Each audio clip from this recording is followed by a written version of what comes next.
centimeter.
Come on.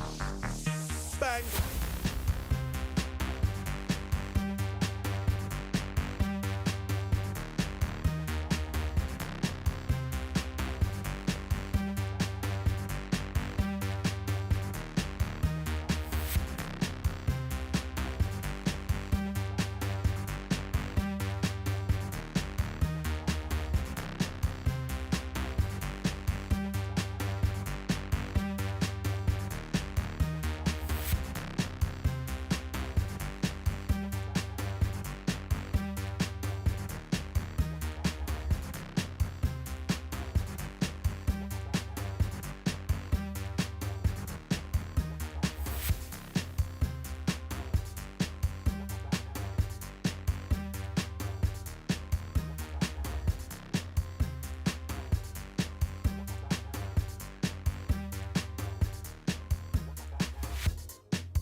Let's put our living stereo stylus in this groove.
without any warning. You'll know when it comes. Come.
Always just a touch of space madness.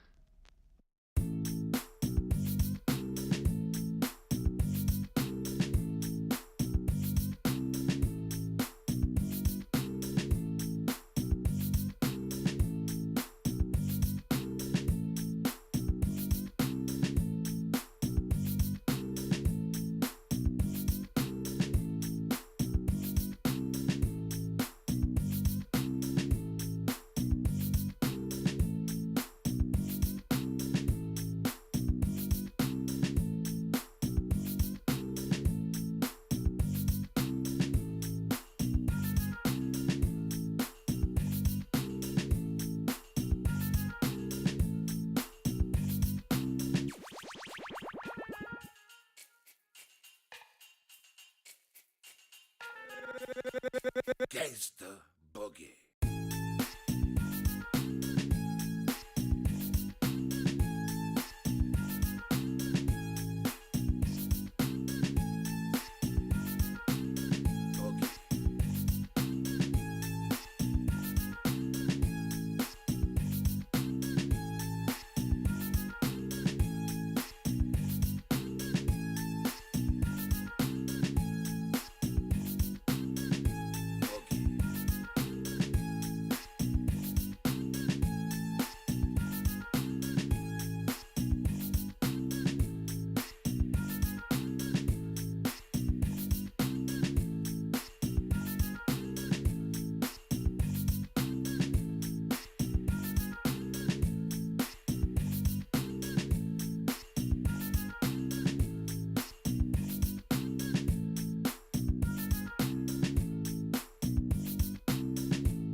What's poppin'?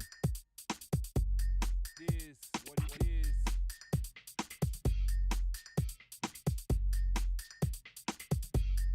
Is what it is.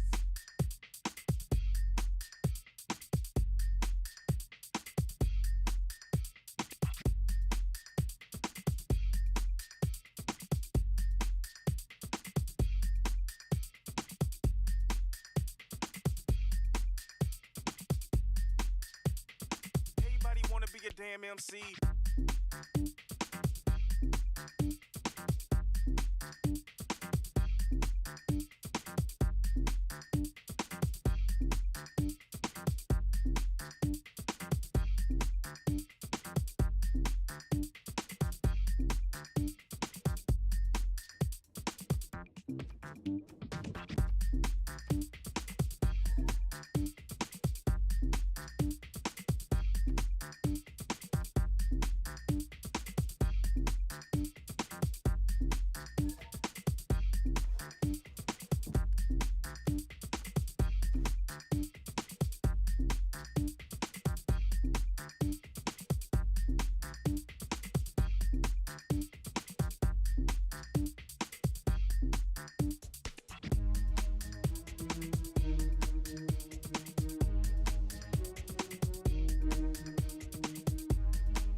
I have a wonderful electronic invention I want you to see. Show you.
Hello and good evening, everybody. Are you ready for the game 2 between these two powerful giants? Over here from the French community, we got Freritos de la Vega, and on the other side, Last Day Company.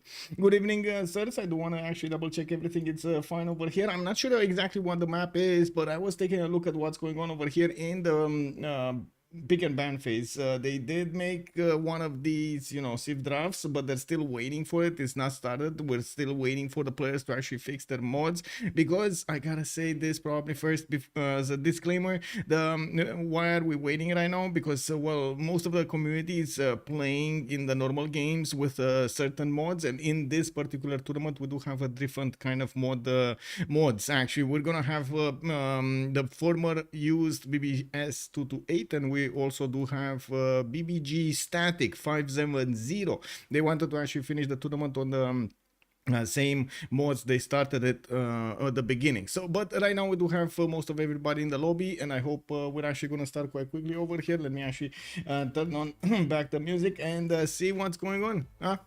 We still have them. Bonsoir monsieur Ensazo, hello there sir and welcome. Hello there also the Beasley, how are you doing sir? Monstrat, good evening sir and welcome. Thank you so much for, by the way, for picking up that first promotion. Big shout out. I'd also noticed Toothpies, hello there sir and welcome. Sandorios, Clash of the Juggernauts incoming. Yeah, indeed, it seems like we do have the Clash of the Titans at Oderson.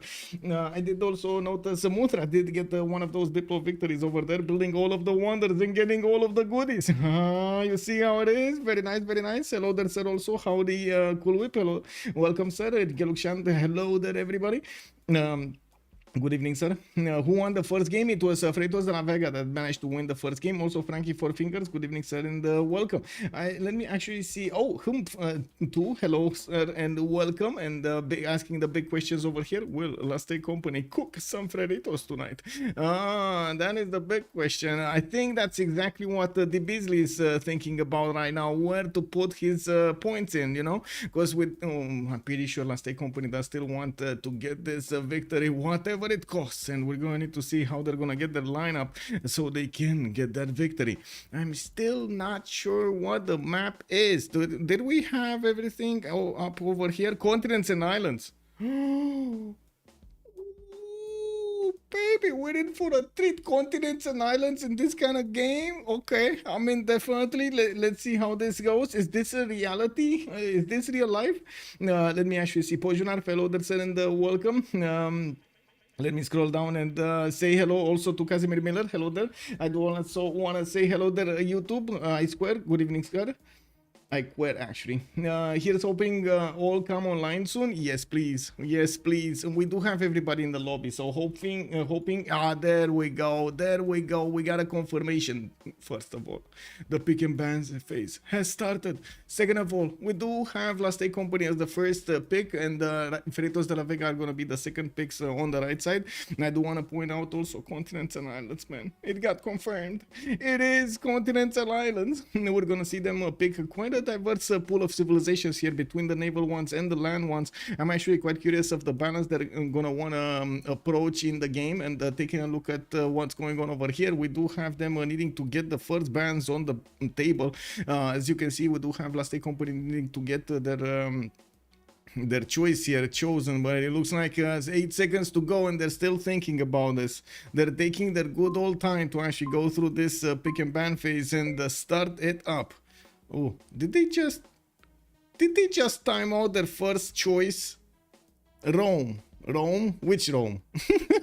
Wait, what do you mean Rome? Both Romes? Which Romes? Black? Oh my god, man, we don't know.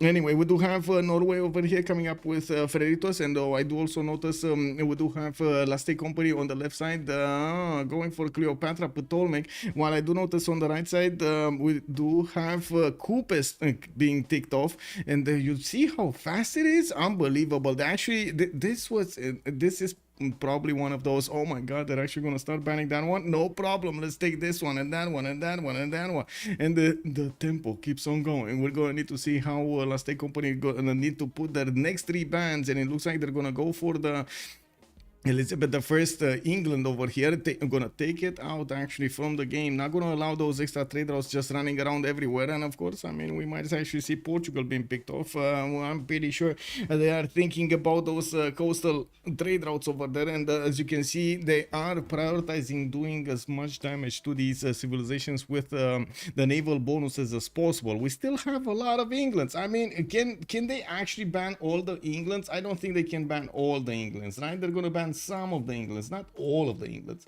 This map is always a ban. Yes, exactly, right? And somehow this was chosen. I'm pretty sure in the best of 3 that they have right now in the playoffs, they have a system of picking their maps, as in not the normal pick and ban phase. The first one chooses to pick a map, and then in the second game the other team is gonna need to pick a map, and I think on the third one they need to do something else. I'm not sure though, but that's what the impression I had from what I've seen. Also, let's see, I want Last Day Company to win because game 3 will be epic. Exactly, and that's exactly it. Geronimo, also hello there, sir, and welcome. Continents and Islands, I hope they didn't forget to bring their luck today. Yeah.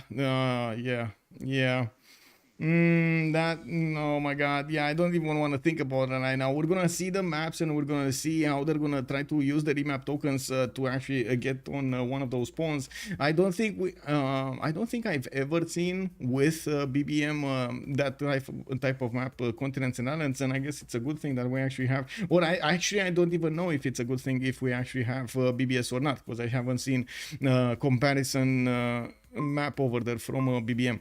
Anyway, it looks like we do have another one of these Englands coming up here. This time around it's going to be England Victoria Age of Steam, while on the right side I did notice Japan Hojo has been taken down. We do need to see how they're going to go through the next 2. I do want to say over here, after LDK did say Rome, he didn't actually say which Rome, and still he didn't say which Rome. We don't know which Rome got banned. One of the Romes.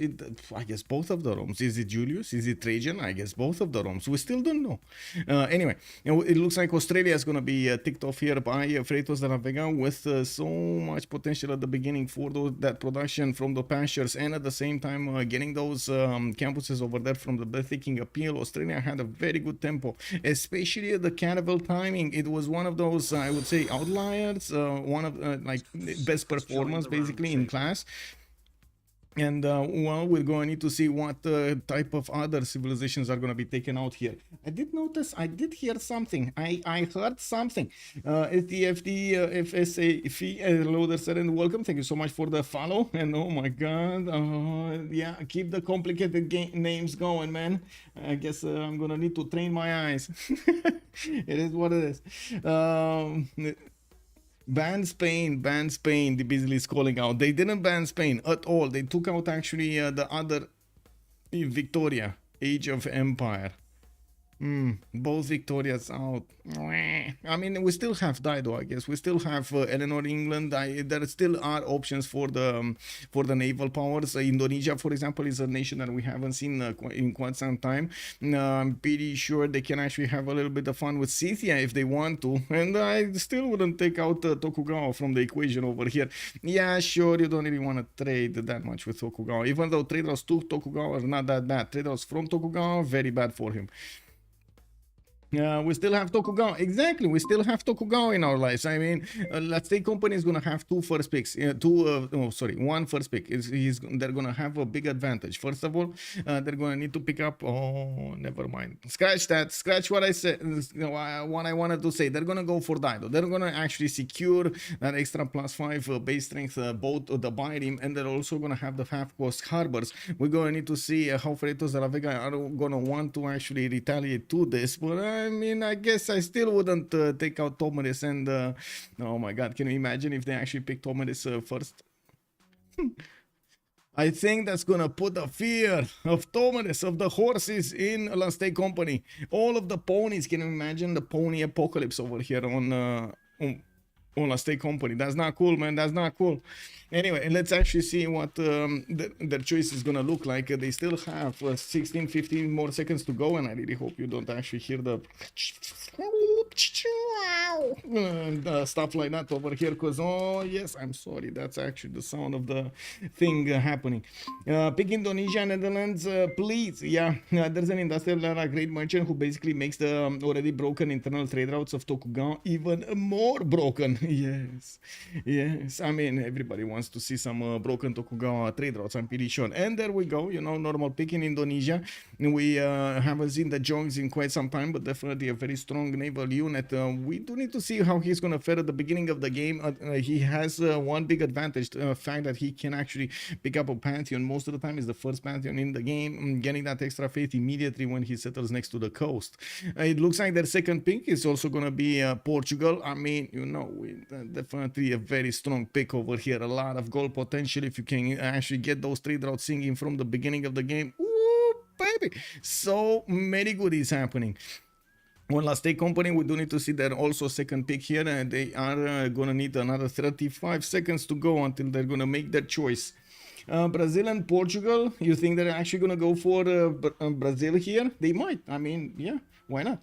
Netherlands, please. Also, Lancer is calling out. I don't know about Netherlands. I don't know about Netherlands, to be honest.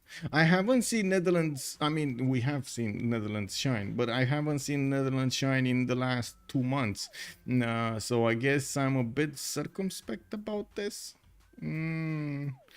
Oh, it is gonna be Netherlands. It is gonna be Netherlands. Lancer, it is gonna be Netherlands. There we go. We got Netherlands. We're gonna actually get to see it shine. Of course, played over here by some of the best players. We're definitely gonna need to see him squeeze every little bit. Now, let's actually see what their last 4 bans will look like. We do have 2 more on Freritos, 2 more on Last Day Company. And as you can see, they're starting to tick them down. Slowly, they're taking their good old time. It's fine, you know, they're sipping coffee right now. They're just starting their evening, you know. Okay, Eleanor, England, gonna be taken out. No Eleanor. As a Dutchman myself, I'm proud. Very nice. Let's go. Last Day Company, come on. I mean, they're not actually choosing. They're not locking in Eleanor. They are still letting them hang over here, thinking about their choices. Maybe they do want to think about their last plans. Okay, they're actually going to lock it in. I do want to say Continents and Islands is quite a naval map, but at the same time there are possibilities, and I have seen actually players, or some teams actually totally ignoring the land, the naval power. The naval aspect of the game and going more for the land, and they did manage to actually win the game. It's a map that can spawn a lot of territory, and it's not a given that you're gonna have naval fights all over the place. Yes, I mean, definitely we would like to see some naval fights over here. I'm pretty sure everybody wants to see some bateaus going against bateaus. Now, but on the other hand, we might actually see them fighting with sticks and stones on the land, getting some spearmen out, getting some of those barbarians to go against their opponents. I don't know, we'll see. To be honest, I'm actually a bit curious how they did tick off these civilizations. I gotta say on La State Company actually, because more on Freritos, they did take out civilizations that would do well on land also, like if you take a look at their picks, only Eleanor, England is actually very well, actually, in Norway. And Eleanor, England, and Norway are the ones that, usually are the one who won't do that well on the land. But everybody else, like Tokugawa, Spain, Australia, Japan, Kupe, everybody else is actually a pretty good land civilization as well. On the other hand, on the other side, we do have Cleopatra, yes, sure, Rome, from the beginning by La State Company, and then look at that, Elizabeth I. We got the two Englands, one after the other, and then Cleopatra. The other Cleopatra is going to be taken out from them. So are they actually going to maintain the balance and try to go for another one of these land civilizations here? Or are they going to upset the balance? There we go. Land civilization it is. Land civilization it is.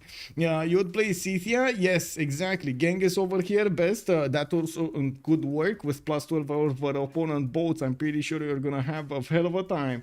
Guzakibo, hello there, sir.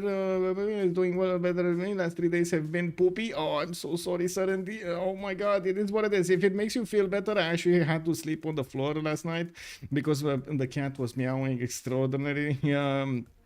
And yeah, I just needed to get out of that. So she shuts up. Anyway, Wilhelmina is my favorite behind only Japan's in the base game. Yeah, I would play as Scythia. Yes, Genghis is the best. Hello there, sir. Hello there, sir. Woo, woo. Let's go.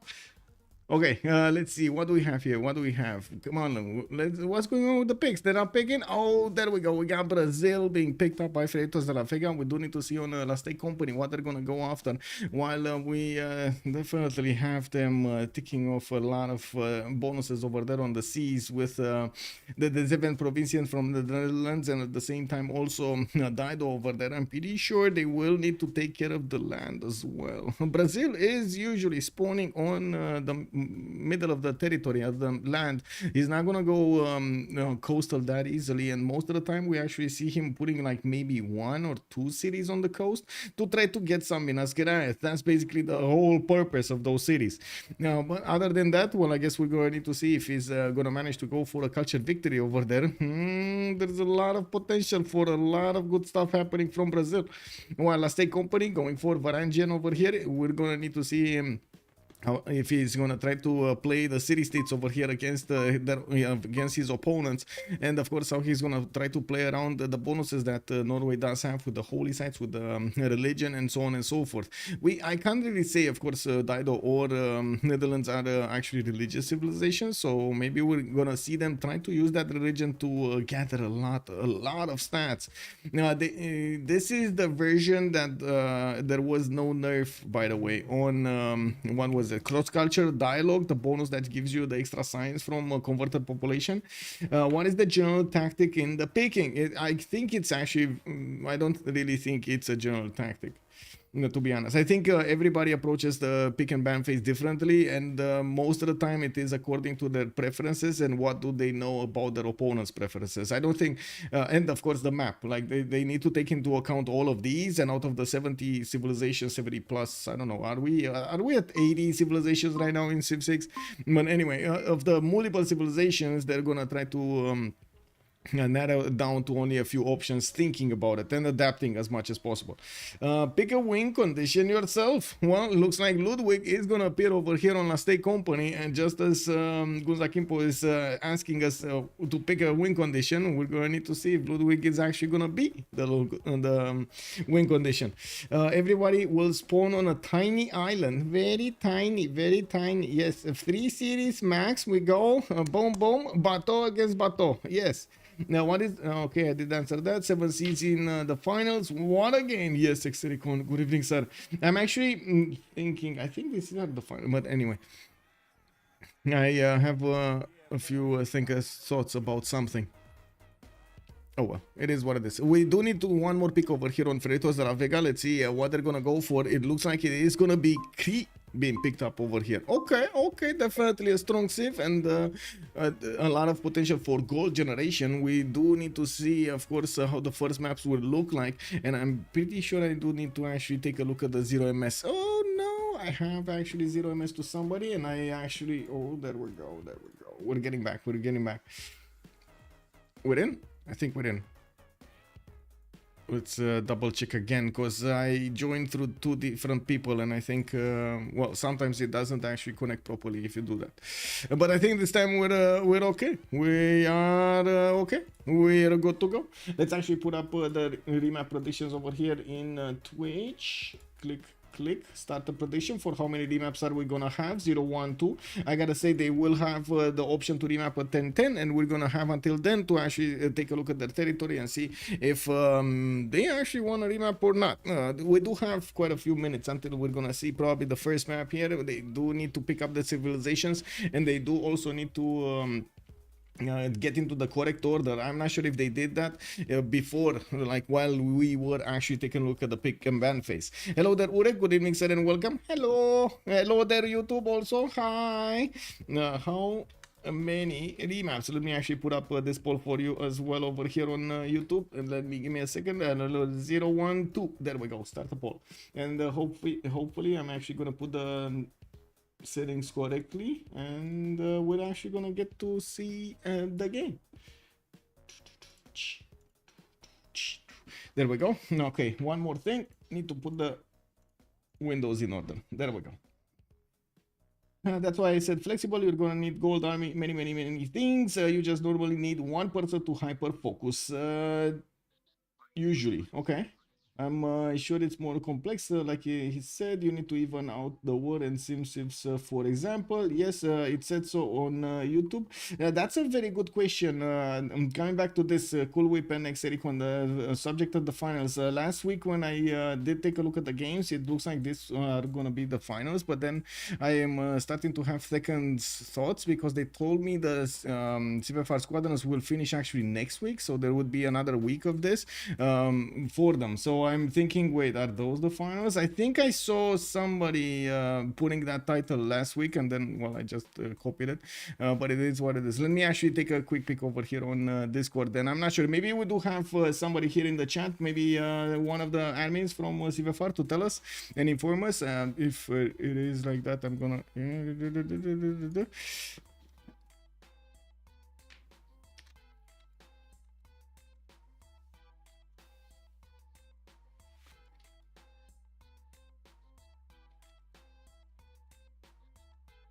okay.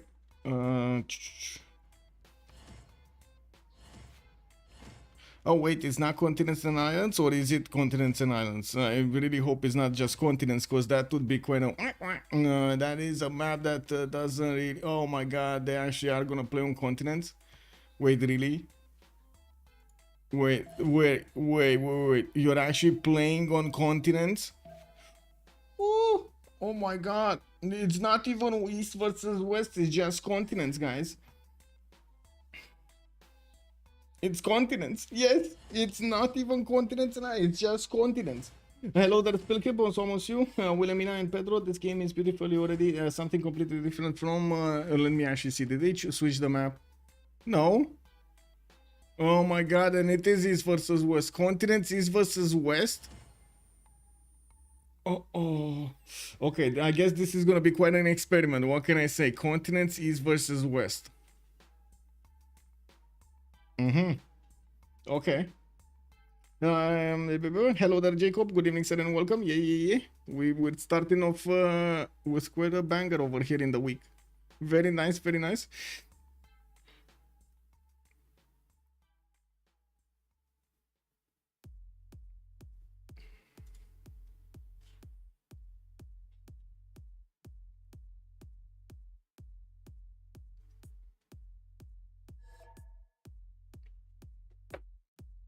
Okay, so Chuck is gonna play on Wilhelmina. We do have Tiriz on guitar. Pompey is gonna play on Portugal. I do see Mars on Dido. Who is Mars?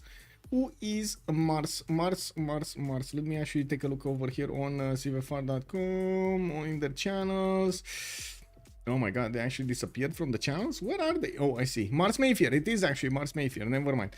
Sprig is Poundmaker. We do have LDK on the second. Malm is going to play Varangian. And we do have Freritos on Pedro the second. I gotta say Mars over there. Well, I did know about Mars Mayfair. But man, Mars, I thought it's actually one of the players that still has their name changed from the Hidden Cups or the CCC's Anonymous, I should say. And I thought I don't know him.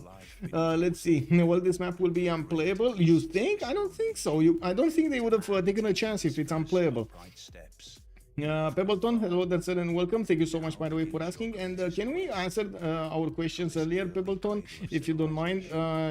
Do you know more information about exactly what playoff stage is this? Because, well, when the first game actually was, I was thinking it will be the finals, but maybe it's not the finals. His pseudo is CC in Steam before. Oh, I see. He was CC. Okay, got it. Let me actually take a... Okay. Big question. YouTube, Twitch, we go left or we go right? We go left, talk about Freritos. We go right, we talk about Chuck over here on Wilhelmina. Where do we go? We go left or we go right? Right, we go right. Okay, let me actually put up also the map here, because I'm pretty sure we're gonna have quite a few questions, especially how this map looks like. Oof. Okay, we do have Wilhelmina. We're gonna talk about big Wilhelmina. Where is Wilhelmina here? Where is Wilhelmina? Wait, there's no Wilhelmina here. Germany, Wilhelmina. How can we lose Wilhelmina? That's not Wilhelmina. This is not Wilhelmina. Where is Wilhelmina? Oh, I see Wilhelmina.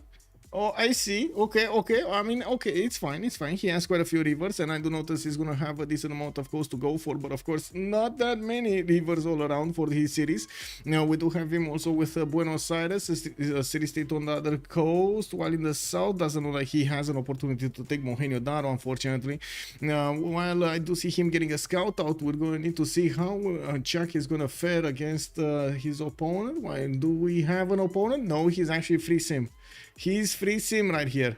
Look at that. Look at this beautiful stuff over here. And we got Netherlands free sim. Okay, well, he does have a few inland cities to go for. I'm pretty sure he's going to want to split this territory up between him and Nidaros to the northwest. That's going to be his ally, Malm. And I do notice to the northeast, he's also going to have Phoenicia over here with the city of Tyre. And the southeast, it's going to be LDK. Okay, so I guess this is the free simmer. We're going to probably see him get some navy out at some point. Because, well, Portugal is not going to stand still. Now, unfortunately, it doesn't look like Portugal is going to have any kind of help here on the west. But I do notice there are open seas here. So I'm pretty sure they will get the opportunity to build a lot of navy from both sides and try to go against their opponents. Looking at Dido, I do notice we do have a 3-1-1 fish tile here to the west side, and yes, I do notice he's gonna have a few other 2-2s around. Not that much, how to say, not that much forest or rainforest on these tiles. He doesn't have chops. What are his chops? In the second series, you might say, but no chop in the capital. Like, really, the only chop he has is actually a uranium tile with a little bit of a forest on it. I mean, this uranium tile ate at the forest and only allow like what, 2, 4, 6, 7 trees. Man, I can do that myself. What is this? 7 trees. Wow, no chop. Well, he actually needs to go on an island to get some logs for his people over there. That is a bit unfortunate. I guess, you know, no housing for him. Now we're I'm kidding.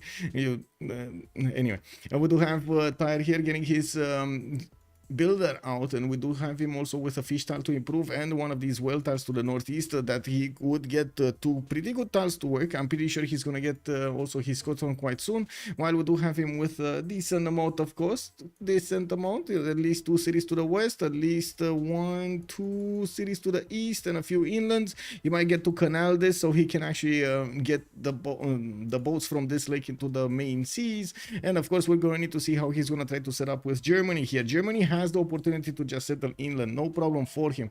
I do notice LDK is going to have quite a bit of fresh water from the rivers.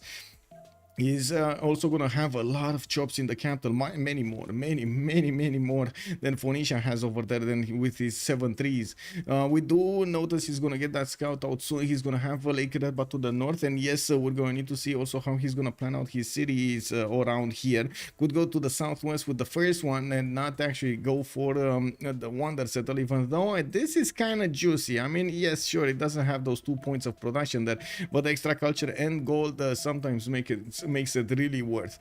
Anyway, moving forward, we do need to take a look also on Harald Hardrada. We do have him in a war position here against Portugal. I'm pretty sure he's gonna need to get a big navy out to fend off the invading force. Well, we do have him also with the warrior towards the north and his scout moving towards the south. This is kind of bad land. Like, this is really bad. Oh, look, I mean, sure, the aluminium tile is gonna be amazing, right? He's gonna get a very good holy side there. That's a +5. Then he's gonna get the adjacency towards the harbor, which is amazing. Probably gonna put another city over here on the cattle and try to get as another one of those holy sites to the south. Yes, sure, but again, look at all of the other tiles. He's growing to like 3 population. He kind of remains out of tiles to work. In this city right here, he's gonna need to actually buy two twos to actually make it work. That is extremely expensive. Anyway, we do need to see how he's gonna try to make everything work, and of course, going for the builder first, he's gonna give him the opportunity to improve his, wait a second, he builder second. Actually, he just put the one, okay, never mind, he just put one of those turns into a builder. Get celestial navigation boost. That's probably gonna be something that I'm pretty sure of Phoenicia is gonna get anyway, so I guess it's gonna be fine. Maybe they actually talked between each other and he decided to actually move away, I guess so. Aren't city states a real decider, since you can pocket them for the first era without problems? I guess we're gonna need to see if they can pocket them, but I think, wait, let me actually see the balance of the city states. 2, 4, 5, 6, 7. No, actually 2, 4, and I just need to count these up, right? And then another 2, 4, 5. Okay, the eastern continent actually has one more city state than the other ones. That's a bit unfortunate, because we have like these 3 ones, Samarkand, Jerusalem, and Kabul, which might not get discovered by Munich. We don't really have him exploring the world over here. He's happy in the tundra. I mean, you can't fault him for that. He knows it is what it is. You know, he has beautiful land here to the north, grassland plains, you know, some whales over there to play with, some crabs also to stick their fingers in. It's all good. It's fine. New Twitch channel on Chop TV. Yeah, RL Chops stream well. Oh my God, yes. Yes, we need to build that muscle mass, man. We need to build that muscle mass. Now, aren't cities okay? Yeah, golden is not easy on this map. There is a non-zero chance that you don't meet the other team. Are you sure it's not a 0 chance? Because to be honest, there's only one pathway that they could take to actually explore the seas here with a boat, and nobody really wants to get boats early. I don't know. It feels like it's a very close to 0, like under like 0.5 or something. Anyway, looking at Indonesia, we do have Majapahit getting a bit of help here. He's going to get an extra dice tile to work, and of course he already had the ability to get the faith from his city. We do have him going for city patron goddess as a pantheon, and by the looks of it, he's going to start moving towards the southwest to settle the lake for the extra housing, while he is gonna, wait a second, is he gonna just casually block himself from settling another city if he locks that in? I think so, right? If he locks this in, he's actually going to block himself from settling another city. He needs to go on the copper tile. I mean, I know, no fresh water, but this is just much better, right? To get another extra city to the southwest to work with, because Antananarivo is just in the worst position ever. I don't think he knows about this. I'm pretty sure he's going to figure that out quite quickly and going to change destination. Yeah, no, not yet. Okay, there we go. He just figured out Antananarivo is to the south and how he would actually settle over there. We're going to need to see if he's going to go for one big city or he's actually going to split his land up between two of those. Now, we also have him with quite a few lakes to go for the south over here, and I'm pretty sure we do have him with some territory to the northeast, but I think only single city is actually good from that city, from that center. Anyway, looking at Portugal over here, we do need to take a look at his territory. Already went and improved 2 of his tiles, getting the 2-3s going. Another 2-3 is gonna show up there, going for a city to the south, which again is gonna be quite expensive. No 2-2 around it. Moving towards Cree. Let's see quickly. Cree, 1, 2, 3, 4 pastures in the capital. Okay, that's not bad. 4 pastures in the capital is not bad. It's going to need to pay attention here to not actually chop the cattle, but it's fine, or put it in another city, because you could actually get another city here. And Brazil, what's going on with Brazil? Full free sim in the middle of the land. Oh my god, this is perfect land for him. This is amazing. This is incredible. I look at how much territory he has throughout all of this north, east, and south, and west. All around. Yeah, it kind of looks like it might be a... well, I'm pretty sure if DLV doesn't want... Wow. They actually both remapped. Okay, I wanted to say I'm pretty sure if DLV won't remap this, but I guess they have other plans. It is what it is. They actually will use the remap tokens. Both of them will use the remap tokens, and we're going to need to see what they're going to do in the next one. But this is it. They just use the right for a remap. Both teams use the right for a remap in the same wave. Incredible. Hello there, Forerunner. Good evening, sir, and welcome. How does remapping and remap tokens work? Good evening, sir. Basically, at the beginning of the game, you have one remap for each team. Basically, one remap token for each team. They can choose to use the remap token during a voting stage that is anonymized, as in you don't see the result until everybody did actually vote.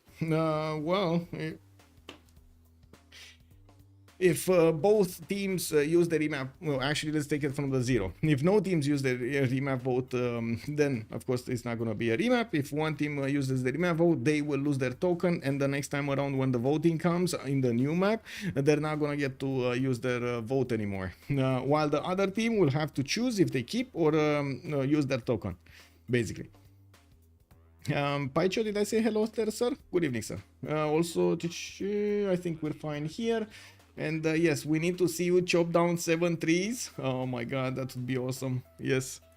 I gotta say, last year I went on a vacation to some of my relatives, and I mean, they're sitting close to a forest and so on, and they're how to say, they do have this daily thing of chopping down stuff for the winter and picking up the vegetables and so on and so forth from their own crops. And well, they told me to take a picture with me holding the axe in one hand and so on, and I was like, man, nobody's gonna believe me doing it. Like, really, you know, no. No, nobody will know. It's fine. It is what it is. Let me actually take a look here. Wait a second. We need to make the choice. Stream chat, Twitch, and YouTube. I'm calling you out. How is it that I don't know where to go? Left or right? We need to know where to go. With pleasure, Knochen. Also, Urek, we might as well start from right. Oh, there's a man that knows. Since we're at Wilhelmina. Okay, we started right. Okay, there we go. We started right. We go right again. We go right.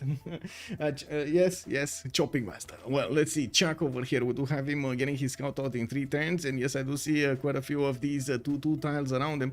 We do have him with a much better river network than the last time. Now, to the north and to the northwest, he's gonna have quite a few cities to go for. I'm pretty sure he's not gonna be happy that LDK is gonna want a few of these the cities on the rivers, but I mean, he's gonna need to share. He's gonna need to share, and there's no way. There's no way. I mean, maybe Munich, maybe LDK is gonna be, you know, convinced to actually stay on his side of the island, just stay on the right side of the island.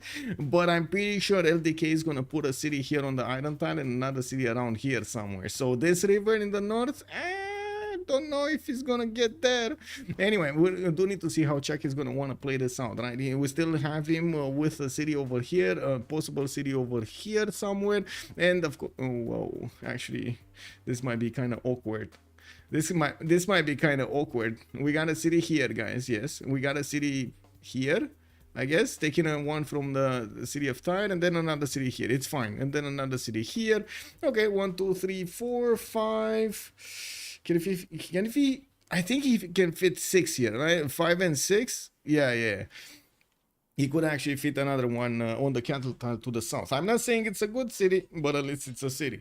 I guess we're going to need to see how he's going to actually do this later on in the game. And of course, if he is actually going to have that many cities, I'm pretty sure if you do go for the caravel timings on this game, you're going to have quite a few problems. Well, at that point, getting everything. It is what it is. Not that many cities. You need to stay on 5, maybe like 6 cities, kind of greedy to go for the caravel timing.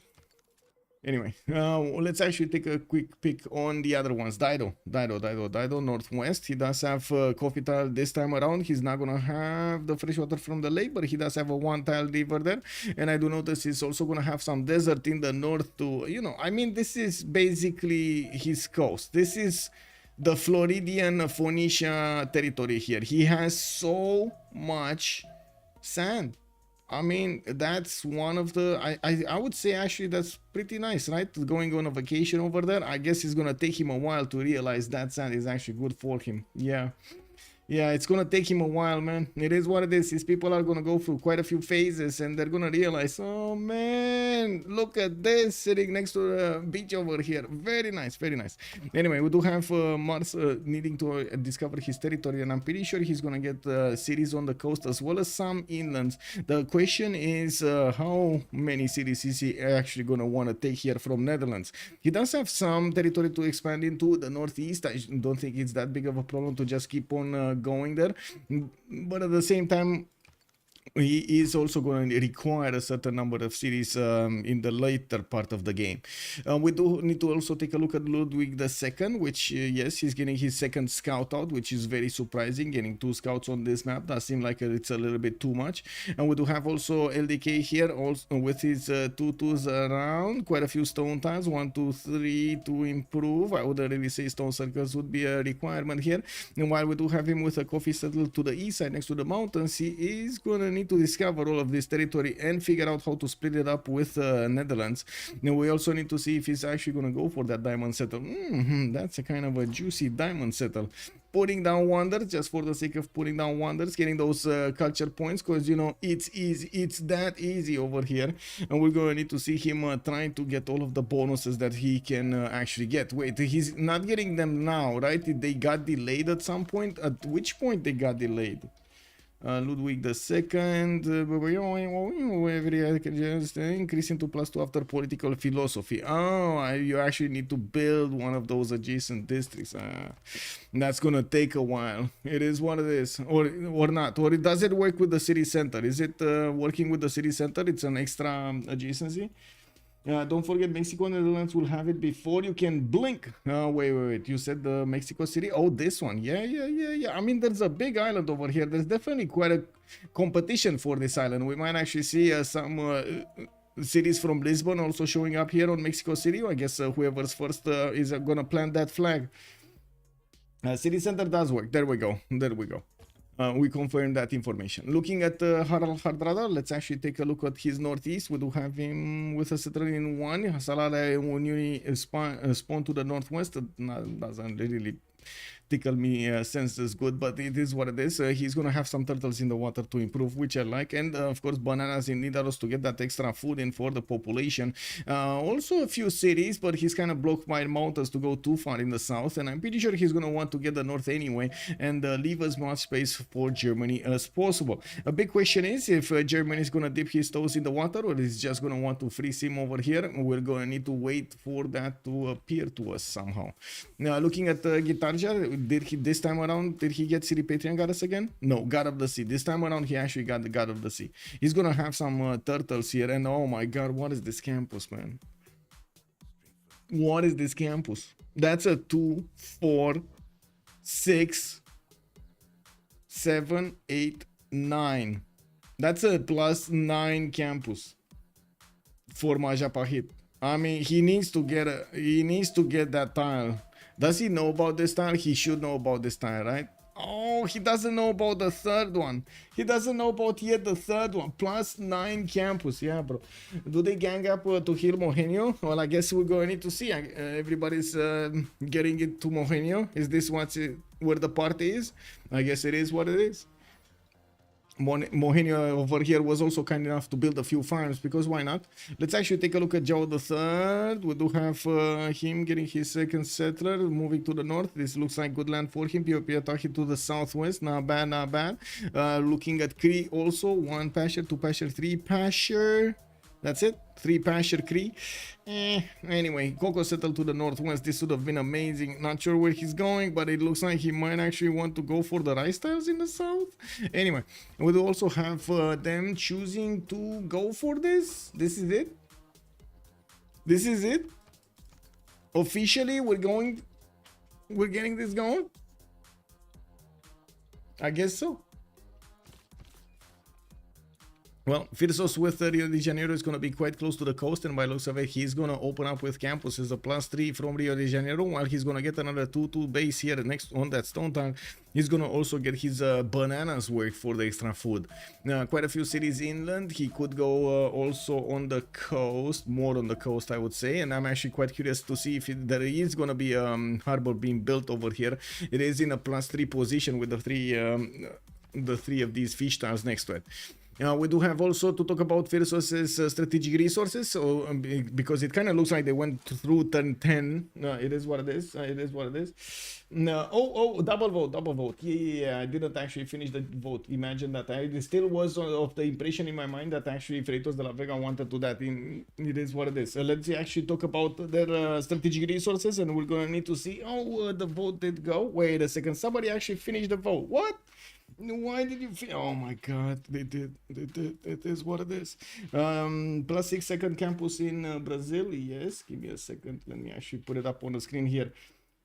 Close the one over here and the pole. Okay, so looking at Chuck, he does have his iron tile to the northwest, and by the looks of it, yes, he's gonna have horses in the third ring as well to the west side. That is a bit unfortunate because, well, that's gonna be expensive. It's good that he's getting that second city over here to the west side of Amsterdam. And looking at his settler coming out in 4 turns, he has quite a few spots to go for, but I'm pretty sure he's gonna prioritize getting the cities on the rivers so he can benefit from the extra adjacency towards his districts. Now we do have also to take a look at Dido really quickly. His strategics, horses here. He does have some iron somewhere in the third ring. Okay, that's fine, but I guess we're going to need to talk about the niter here. Actually, I think the most important part of this will be niter, isn't it? 1 niter tile here, second ring niter tile in Amsterdam. We do have Munich. Niter tile in the north, okay, not bad. They did actually give Germany Mohenio Daro. That's gonna be an extra city for him immediately. He's gonna have 3, and I'm pretty sure he's gonna go for the 4th one. There we go, coming up in 3 turns. Looking at also here, Norway is gonna get his +3 and +4 actually holy site, and I do notice he's also gonna get his settler coming out from Nidaros soon. While we do have him starting to scout out his territory to the west. He didn't actually put down a holy site in his second city, Nidaros. He did. Well, sorry, that's the first city, Nidaros. He did manage to improve the turtles though, and we're going to need to see what kind of pantheon is he gonna pick, since God of the Sea did get picked up, didn't it? Yeah, God of the Sea got picked up, and there we go. the campus master right here, Mr. Tiritz, is actually gonna get that +9 campus. It is official. He has a +9 campus. WTF, bro. That is more than, no, that is a little bit less than double the amount of science he has right now. And he has another one here that's going to be a +4 campus in Palembang. I mean, it can't really get better than this. Indo, yeah, Indo's getting it. He's getting it, man. He's getting it. Let's actually take a look also on Varangian. We did take a look. Dido, I think we missed that. No, we didn't. Okay, it's fine. We do have Coimbra here with his Niter, and by the looks of it, he's going to get his third settler to the south. He wants to get the extra culture tiles from Piotahi and some gold tiles, while we do have him getting a trader out in Fortens from Coimbra. Well, we're going to need to see if he is actually going to get to trade externally here. No, he's not. This might actually, wait, is this passable? I don't think it's passable, right? You actually need to get a city there, a connection city from the left to the right. That is a bit of a problem because we do have two nations versus Portugal, and Pompey seems to be all alone on this eastern coast. Well, that might be an issue, and the internal trade routes it is. And then we do also have Cree over here that's gonna actually get that city on the 3-1 tile. He might actually give a city to Brazil here. That might be the reason he's actually not putting a city on that Coco tile to the northwest, where he could have had the biggest campus. Well, he does have some more geothermals to the northeast, and I do see another +6 campus, +4 campus, another +4 campus here. Definitely a lot of spots for a lot of science. While Sprig is gonna get his monument out in 3 turns, well, we do have him getting his traders out. Remember, Creed does get an extra one, and he gets also to acquire tiles. Can you imagine these traders actually just passing by a lonely tile? They're actually gonna grab it into the city center. How does that work? Anyway, it's a nice tile, will be passable once the first sea level miss event happens. Is it actually the first one? I'm actually curious if it's gonna be the first one, or do they, isn't it the first one here, and then this would be the second layer, and then the third and fourth and so on? Isn't that how it works? Is it one line at a time, or is it 2 lines at a time? 3 leaf tiles plus half adjacency for each water tile. Yes, Moontrath, exactly. That's how Indo is getting this. The power of Indo pen brush and voice is legendary. And this campus into harbor opener. Oh well, I guess we're gonna see a lot of good stuff here from Indonesia. I gotta say, Tiritz is gonna be on a rampage. There is a possibility for him to affect this, by the way, because, well, if he does manage to get his ships through the Pacific Ocean, not only he can actually reach Mount to the north, but he's also gonna have the ability to reach to Netherlands. And we're gonna need to see how many ships they're gonna get, but I'm pretty sure looking at this is gonna be all naval, all war. I mean, I don't think they can afford to actually have an inland nation. And this is, on one side we got Cree, on the other side we do have Germany. I guess they can afford to have one because, well, it is what it is. Is he gonna dip his toes here? No. And I guess it is much better to have Cree on, I would say, inland than actually having Brazil on inland, as they had last time. Yeah, Freritos is also going to open up with another campus here. That's going to be a +6. And yes, Rio de Janeiro is going to get a +3. Looks like both him and Tiritz are going to have so much science coming out from their cities very, very quickly. On the other side, it looks like, yes, so Netherlands is also going to open up with his campuses, while we do have Germany already getting his 4th city out. He's going to get a lot of culture coming up from his monuments, and I do notice he's starting off on his trader production. A 3rd city from Phoenicia is actually going to see the light, and the desert tile is going to be settled there. I'm actually quite curious, well, how he's going to get the food in the city. I mean, I totally get it. You want to go and have fun over there, splash in the waters a little bit, you know, try to get some R&R, but at the same time you gotta get to eat at some point, right? So I guess he's gonna try to improve the crabs or the turtle tile to the north. It is what it is. We got a few biomes also coming around. He's gonna start scouting their territory here, and as you can see, they're just 1 tile away from actually seeing the city of Mexico. And looking at the score tab here, we do have the city states. Candy with Vatican City, religious city states. Mexico with Cardiff are going to be the ones providing some production bonuses. Bandar Brunei with Muscat, Venice and Hansa will be providing the trade. I do see Lahore in the game, and we got Namadol. That's gonna give quite a few bonuses here. If anybody is gonna actually get it, of course, it's gonna get a massive advantage. And wait, do I see this correctly, guys? Tidits has more signs than the turn count we are on. We're turn 20 and he's on 21 signs. 21 signs. Paicho from Tom Joe said something different. Yeah. Kick W, man. Freritos is also on 16 signs from the beginning. By the looks of it, Malm is going to get his Celestial Navigation. And yes, he's getting a wave of builders going. He did finish his holy site here next to Nidaros. A bit interesting position, I gotta say. I wasn't expecting him to put it to the north so he could get a campus, but he might not be planning at all to build a campus in Nidaros. We do need to see how he's gonna also try to get those harbors out, but by the position of these holy sites, it doesn't look like he's going to try to couple multiple holy sites together for one of those harbors. For example, from Stavanger, he maybe would have gotten one over here, and which would have made quite an interesting adjacency. But anyway, it wasn't worth the gold, I guess. It was just a little bit complicated for nothing. He does have an inland city to go for, more cities on the coast. I would imagine they will want to prioritize, especially on the naval ones, on the civilizations that are on the coast, to get as many cities working as possible, so they could actually make as many pre-builds as possible. One of the, I would say there are two important factors in getting the carnival timing done properly.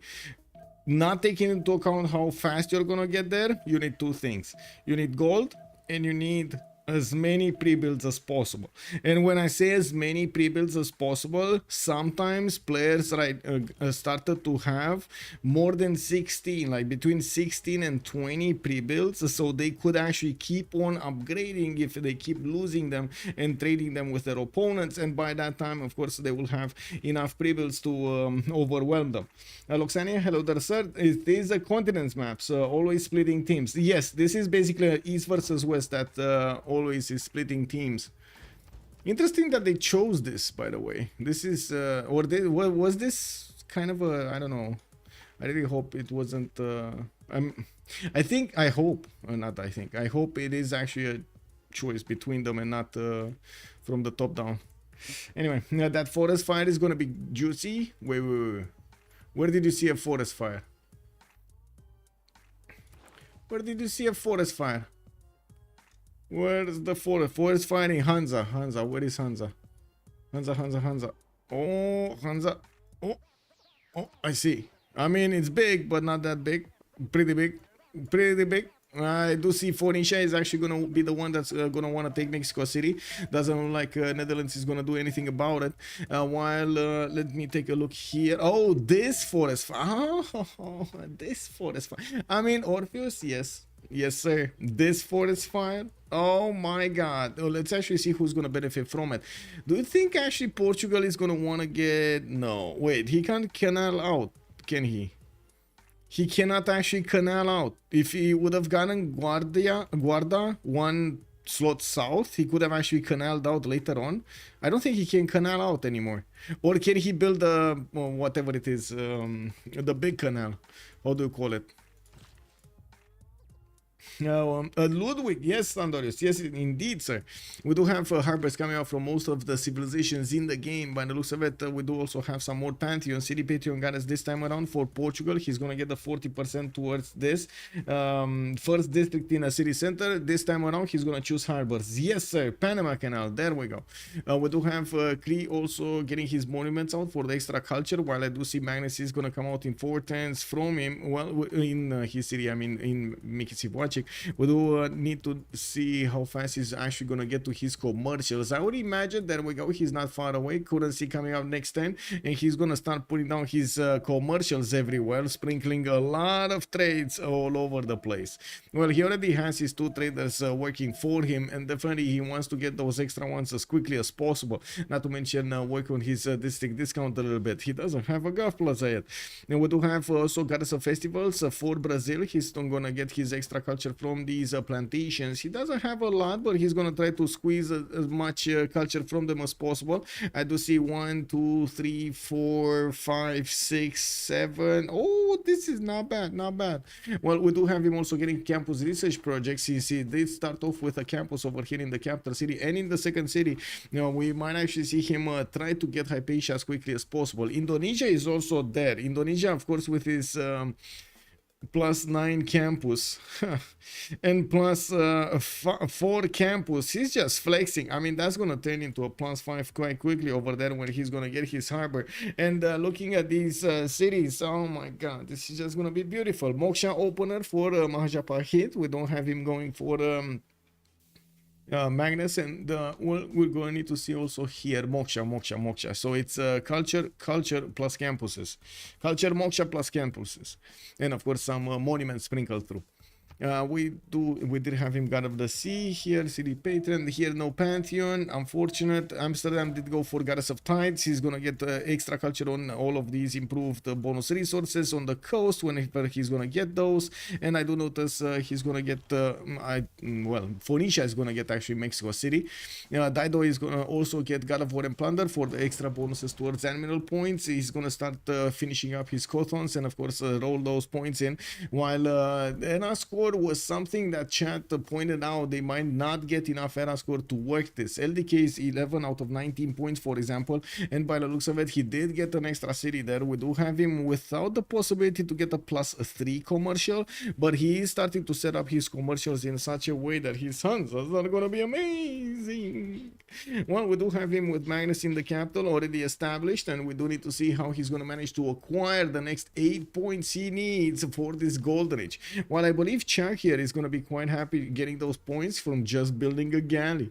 It's that easy. Hypatia did get picked up by Netherlands. Looks like he didn't fool around with that scientist, just snatched it and got it back. It looks like the warrior that snatched it, it's already here. It's escorting him to the campus. Well, I guess he got that kind of a greeting. Suez Canal, yeah.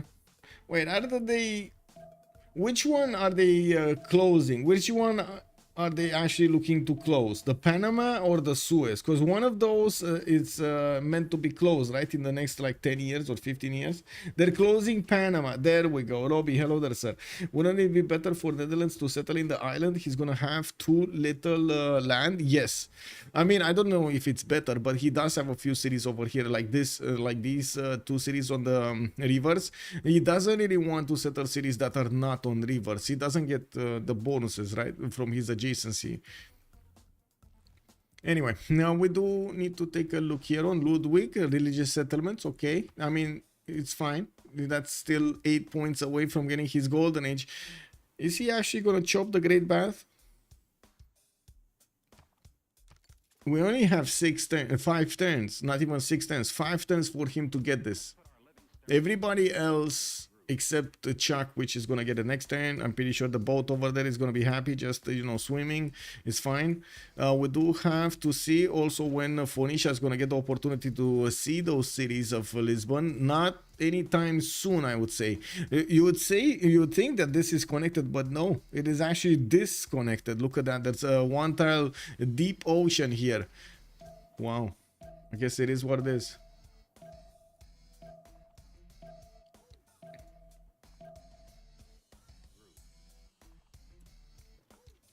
Yeah, there we go. Krieg getting his commercials. We do have him also finishing up some more builders. And also I do see him getting open sky for the extra culture on these pastures. We do not have him with the possibility to go for a Temple of Artemis in the capital. Quite unfortunate. While I do notice he's going to need to discover bronze if he wants the best campuses, or especially Magva Sakahikan. He does have one of these +5s over there that could only be settled if he actually discovers bronze. Not ideal at all to actually go for bronze, so you can get that, opening up another district slot for you. Now I do see he's also going to want to put a project here so he can get Zankian. I think he would have wanted the project, but first he's going to get his settler as well. That definitely makes sense. Didn't start off on his markets. He just built he just put down the government plans. I wanted to get these commercials as quickly as possible. And I do want to say, it's not like he actually has trade route destinations to go for right now. He usually wants to get new series out and try to synchronize that with new traders, or maybe even buy them quickly, so you get that city as quickly as possible working. Panama is closing mainly due to very low rain full last 5 years. Oh my god, for the last 5 years. So the water level is getting too low. I see. Wouldn't that mean they just need to dig deeper? Don't get me wrong, I'm pretty sure it's very complex what they're doing there, but wouldn't that mean they just need to dig a little deeper? Anyway, yeah, we do have a commercial. Do I remember that? That was like, I remember seeing one of those documentaries about the Panama Canal, and it was like an extreme feat of engineering what they did to actually allow those boats to pass through so much territory and so much land from one side to the other, especially like big boats. I don't think it's viable for them to close it down. I still think there needs to be something, like maybe, okay, close it down but upgrade it somehow. Don't close it down and let it like that. Panama Canal goes through a terrestrial freshwater lake. That's the problem. Can't just let in the ocean water. You let it in. You let it happen, Machiavelli. You let it happen.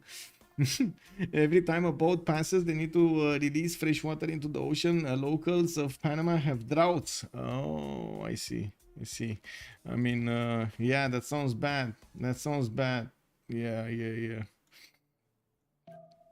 Yeah, that sounds really bad. Well, if you dig deep enough, you're just gonna split the two Americas apart. It is what it is. Smorior, good evening, sir, and welcome. When you're stuck in a hole, just keep digging. Yeah, exactly. It's us. Yeah. Okay, let's see what happened here. Did LDK manage to get his points? He's 15 out of 19. We got him on a commercial hub investment project, and looks like he's gonna want to be projecting Zhangjian out, but he only has 2 great merchant points at turn. 1, 2, yeah, 2. He's just gonna get another 2 points next turn, and by the looks of it, he might be waiting to chop the project in the city of Munich, check the projects, or he's gonna chop something else. He's just putting another Apadana that he's not gonna touch. Looks like Liang in the city of Cologne. Okay. Interesting. Well, still needing 4 points. Well, that extra, he's not gonna get that extra. Wait a second. So there are 2 things that could save his life. No, the first one he already got. Government. He already got the government. Oh, political philosophy, oligarchy chosen here for Ludwig. While he is, I'm actually quite curious that how he did not go into autocracy to try to actually chop a wonder for the bonuses. He does have next turn, that's it. That's it. He doesn't have anything else. He has 3 chops and a project coming out. Is this gonna be enough? 3 chops? He's actually threading the needle very close by. Wait. Okay, he chopped a project, Zhangjian. That's it? Extra trade route? That's it? So we don't have him actually? Oh, he got it. Wait. Kick. Whoa, wait a second. Did he actually choose his government type and I didn't notice and he got the points just casually? Or was this he got a city state? No. Okay. He just got the points. Casually getting the points. While we were watching a sister hole coming up on Munich, I stand corrected. He got it. +4 commercial. He got the +4 commercial. Wait, he did? So this was, oh, he delayed it. I see what you're saying. He delayed it because initially when I saw the setup, I totally forgot about this. But I did say that he doesn't have a commercial to go for a +4. But it looks like he did make a +4 here with the other districts. Very nice, very nice, very nice. Yes. +4 commercial, very nice for LDK. Whoa, tutoring a campus from Cologne. He's starting to hit those district discounts, and I'm pretty sure he's gonna be very happy to just explode here with quite a few cities. I'm very curious if he's gonna go also coastal. He does have 1, 2, 3, 4 cities that he could go for. Another 4 and 5 cities if you count this one up, actually. This one on the 1-1. Anyway, looking on their golden ages, we do have Pedro II that needs to actually choose something, and let me actually take a look what's his opener. He did manage to get Euclid as a scientist. Well, it's fine, you know, Euclid is still a very good one. We do have him getting more tea tiles improved, and I do see he's improving his bananas, getting his first harbor out importance from Harbor de Bahia, while he did choose to go for the Government Plaza from Rio de Janeiro. Didn't actually go for the Government Plaza specializing building here. He doesn't have yet chosen anything. Coincidence East versus West, yes sir. It's Bayern. He's just replacing wonders for culture boost. Yes, it does. He doesn't need to finish him. No, he doesn't. But I totally did not see actually that he does have a plus for commercial over here. So that's my bad. Definitely my bad. Interesting, it's map configuration or it did happen randomly. It is map configuration actually, Smorian.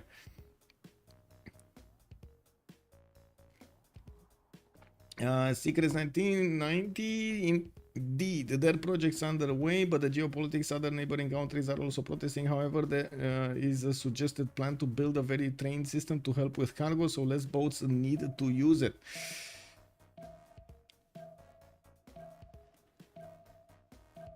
Okay.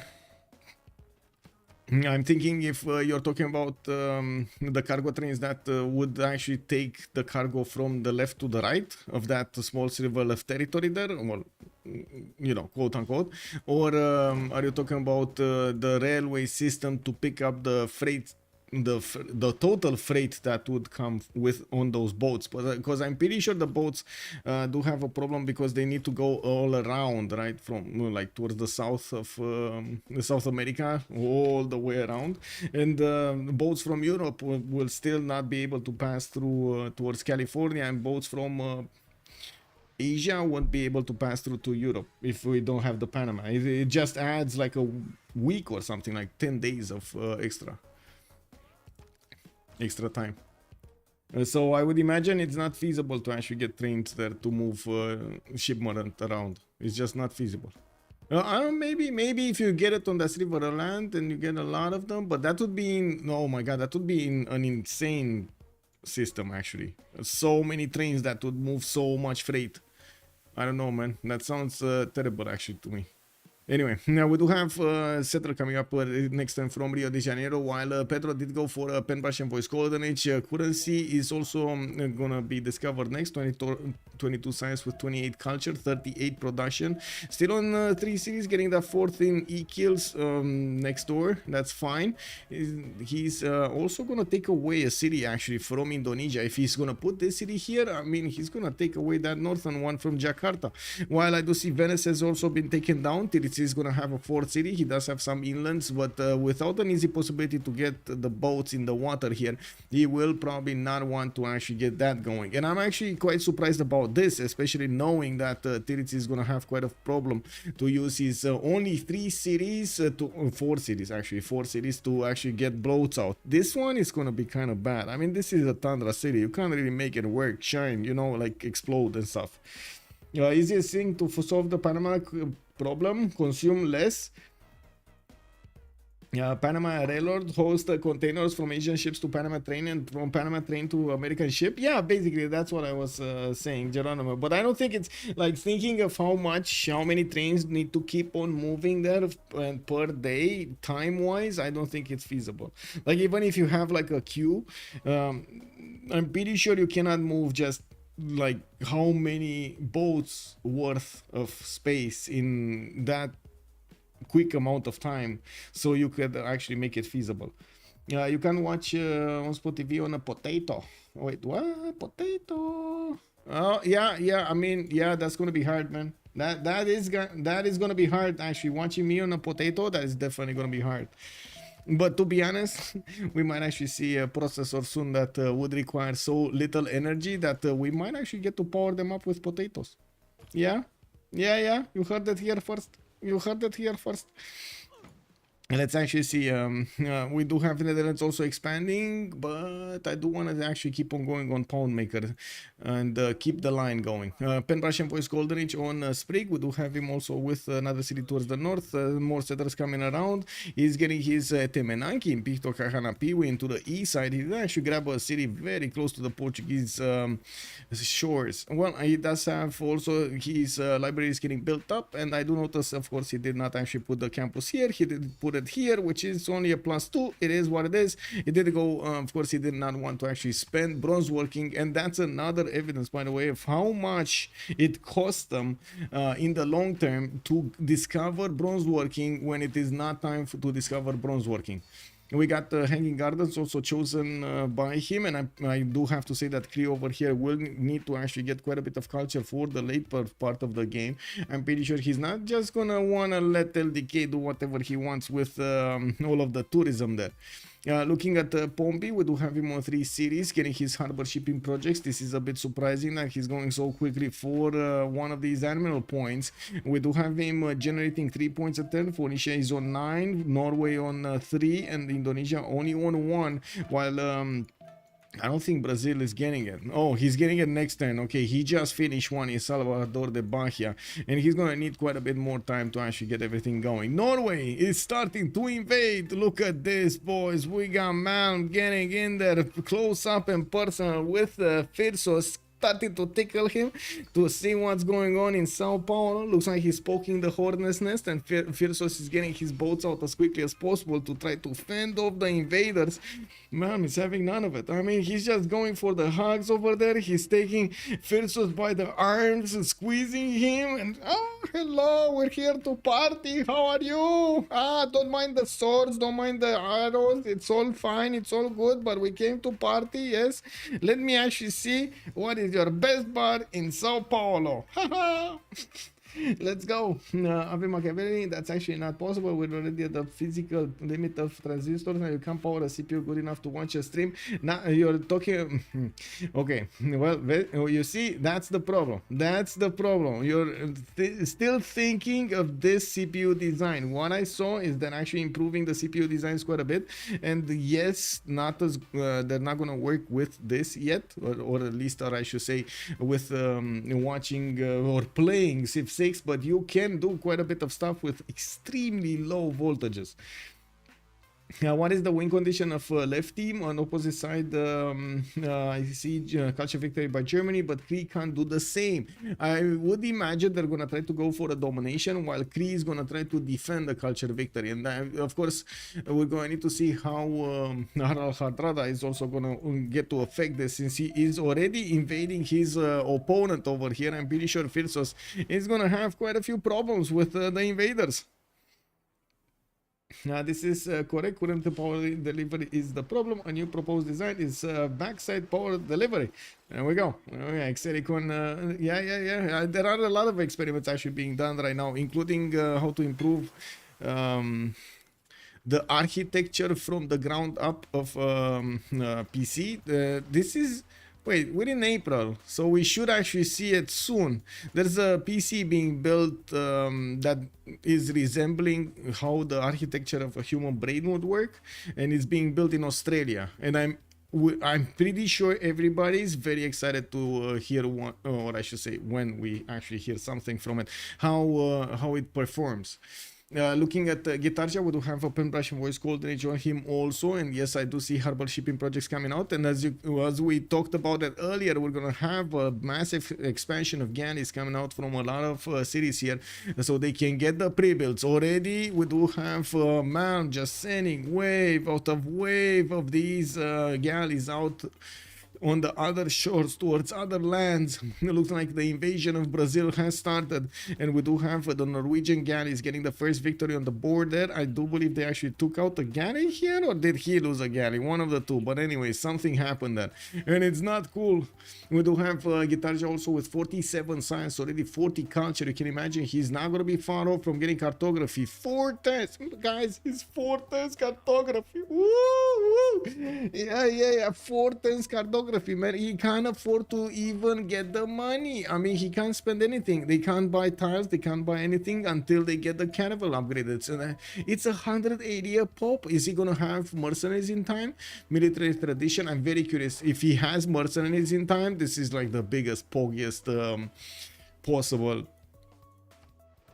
opener. Does he actually have mercenaries? No, he didn't get that. Okay, let's see what he's gonna choose after military tradition. When Jones, not that quickly, actually, not that quickly, but yeah, Ludwig cannot do a catch a victory if his wonders are completed by the other player. That is also true. Okay, feudalism in 4 from Tirit, so he's not gonna be that quickly on mercenaries. He's gonna have probably like 8 more turns to go for mercenaries if nobody else is gonna boost it for him, but I'm pretty sure he's gonna boost it himself. Feudalism, I mean, if he's gonna get boosted. Anyway, we do have Malm with a free inquiry golden age. Whoa, wait a second, this is big, and I gotta say this is an extreme sacrifice that Malm is making to send all of these galleys towards his opponent and stop the sim. Not only he's gonna force his opponent to actually get a navy, he's also gonna force his opponent to respond to what's going on over here. 2 nations have started actually building up quite a bit of navy here against him, and yes, he can actually take cities down from Brazil, but you can see how he's slowing down Pedro II. Of course, I do want to mention, if he's not going to get to cartography, and this is probably, well, very late in happening, I do want to mention he's only on 3 cities, and Tiritz is probably going to overwhelm him quite soon if he's going to be left all alone over here. I'm pretty sure they're making the project so they can recruit the admirals, especially these ones that do give bonuses to the Renaissance era naval units, to the ones that you get for cartography. While I gotta say, usually with Norway, you do want to get the monumentality first, after especially you invested into the holy site, so you can buy out some builders, you know, get some the territory chopped, improved, and so on. That will be quite interesting, but it's not happening right here. Malm did choose a free inquiry to get the science as quickly as possible, so he could get to cartography, so he could actually defend his territory when the push comes. That also slows down his development majorly. Like this is gonna keep him on 3 cities for the remainder of the game. Was there another choice though? I think that's the question we need to ask ourselves. Was there another choice? LDK, Pen Russian Voice Golden Age, we got him with a 4, soon to be 5, 6, and 7 series. He did manage to get the Coleus as a great merchant, and of course earlier he did get Zankian, if I'm not mistaken. Yeah, he did get Zankian. We do have him also starting to generate some points over here in the scientist screen, but I don't see him having enough. 1.1, while I do notice he's on 5.7 great merchant points a turn. There's not a merchant that we would actually care right now. It's just Arena of Athens, it's fine, you know. Wait, no, Mars. We need to talk about Dido. And this is another conflict zone over here. Dido versus Portugal versus Netherlands. It looks like Dido is the one that's going to start building up his navy, and looking at the text side, we do have Dido 2 turns away from Batras, while Pompey on the other side is 3 turns out, but he doesn't have the boat pre-builds, or at least not yet, going for these harbor shipping projects, so he can get a few more of those points. For the admirals, I do see he has a bit of a problem. There aren't that many of them, and it looks like, of course, there is a lot of competition on these admirals. I would agree. Wait, what is going on? What is going on? Let's see what's going on here first, and then I need to check chat. Show player yields. There we go. Yes, sir. Hello there, Cloud. Hello there, sir, and welcome. If you want to understand the general tactics pattern, I recommend Herson on YouTube. Okay.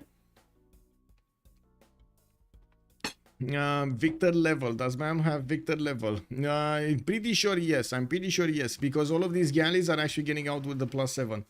I do see he did manage. I mean, not all of them. The first ones did not have it, but the rest ones do have it. So yeah, he has Victor 3rd.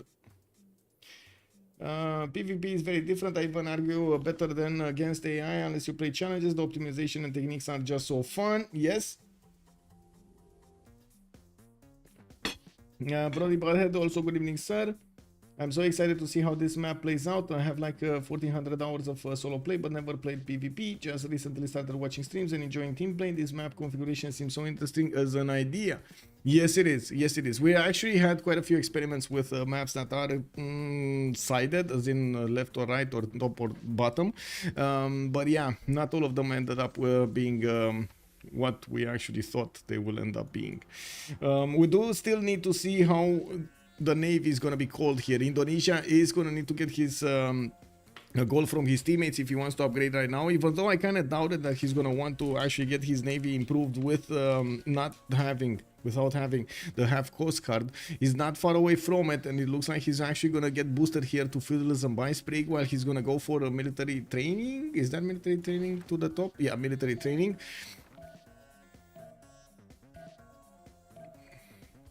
I'm also looking that we still have a long way to go until the next golden age.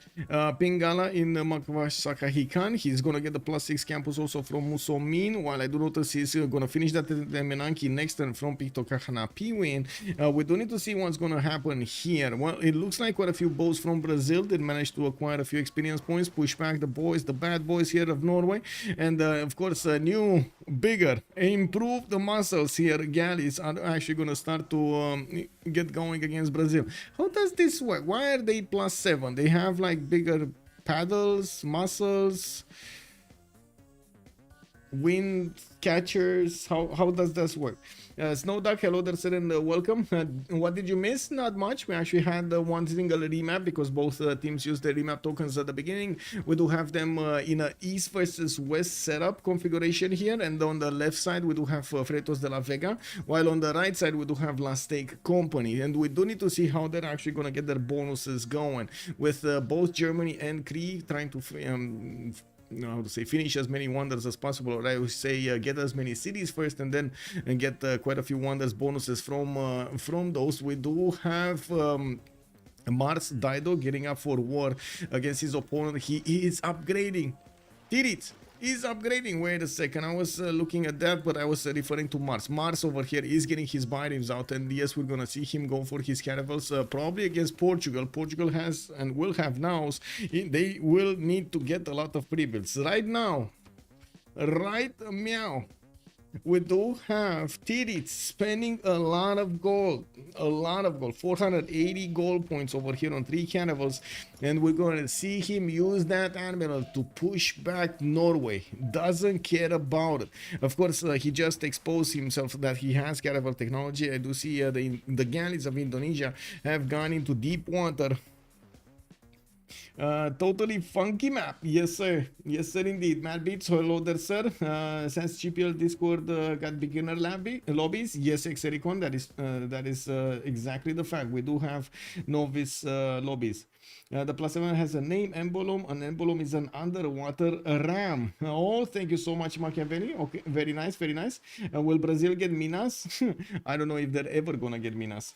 Time for cannibals to eat. Well, I guess we're gonna need to wait over here for Tiris to get that going. And I don't wanna actually. Whoa! Somebody put up the Project Cisco. Thank you so much for putting up the protection. Oh my God, look at that! It just worked on automatic over here. Thank you, sir. Much appreciated. I do want to put up the team labels also on the screen. I do know it's written over there a little, FTLV, but well, I did receive quite a few questions and of course requests to actually put these up, so I think it's better to have them than not have them. Wouldn't you agree? Okay, there we go. Got these here, we got this, we got this. Alright, so I do have to say, we didn't really have Brazil over here losing that many boats in the war against Norway. He couldn't actually punch through the defenses that already Brazil put out, and by the looks of it, yes, we're going to have a harbor from Rio de Janeiro. Well, it is what it is. We're going to need to see him get quite a bit of a navy here. In the meantime, Norway is just everywhere, man. He has only boats coming out. He's finally getting a settler from Stavager, and I'm actually quite curious, is this a safety settler? Is Malm actually getting a safety settler right now? Let's see, what did he get? Zermentation with tithe. Interesting. Okay, Zermentation with tithe. And for a second there I was actually wondering if he got Jesuit education or something, but who's gonna have time to build those campuses? Phoenicia is gonna get his bitems with also. Wait a second, I see a few of them with +1. No, there's no Victor anywhere. He did go for Pingala, Moksha, and I do see Reina. We do have on the other side also Portugal starting to get his galleys out. Even though they don't see each other, you can actually see there's there's no visibility here. They probably met a little bit here, you know, just waved at each other in the middle of the Reich Ocean, and we're gonna wait for them to actually get that caravel technology and have the ability to upgrade their units and also explore the next door oceans. They really don't know, they're so close. They're basically touching borders. On this side, we do also need to see where Indonesia is gonna go. By the looks of it, he's just gonna bypass the initial galleys of Norway, and he's gonna send his boats towards the Norwegian shores. He doesn't know where they are though, and only 3 boats with an admiral. Yeah, I guess I mean I'm pretty sure Malm is gonna get his cartography well before those boats join his coast here, so I don't think he has anything to worry about, to be honest. If this is where Titsis is gonna go, I guess it is what it is. He's gonna need to let him go. We do have more quadrims coming around. A lot of these scouts are already getting ready to escort those jongs, and I'm pretty sure we're gonna see a lot of them. One of the most important resources right now is the niter.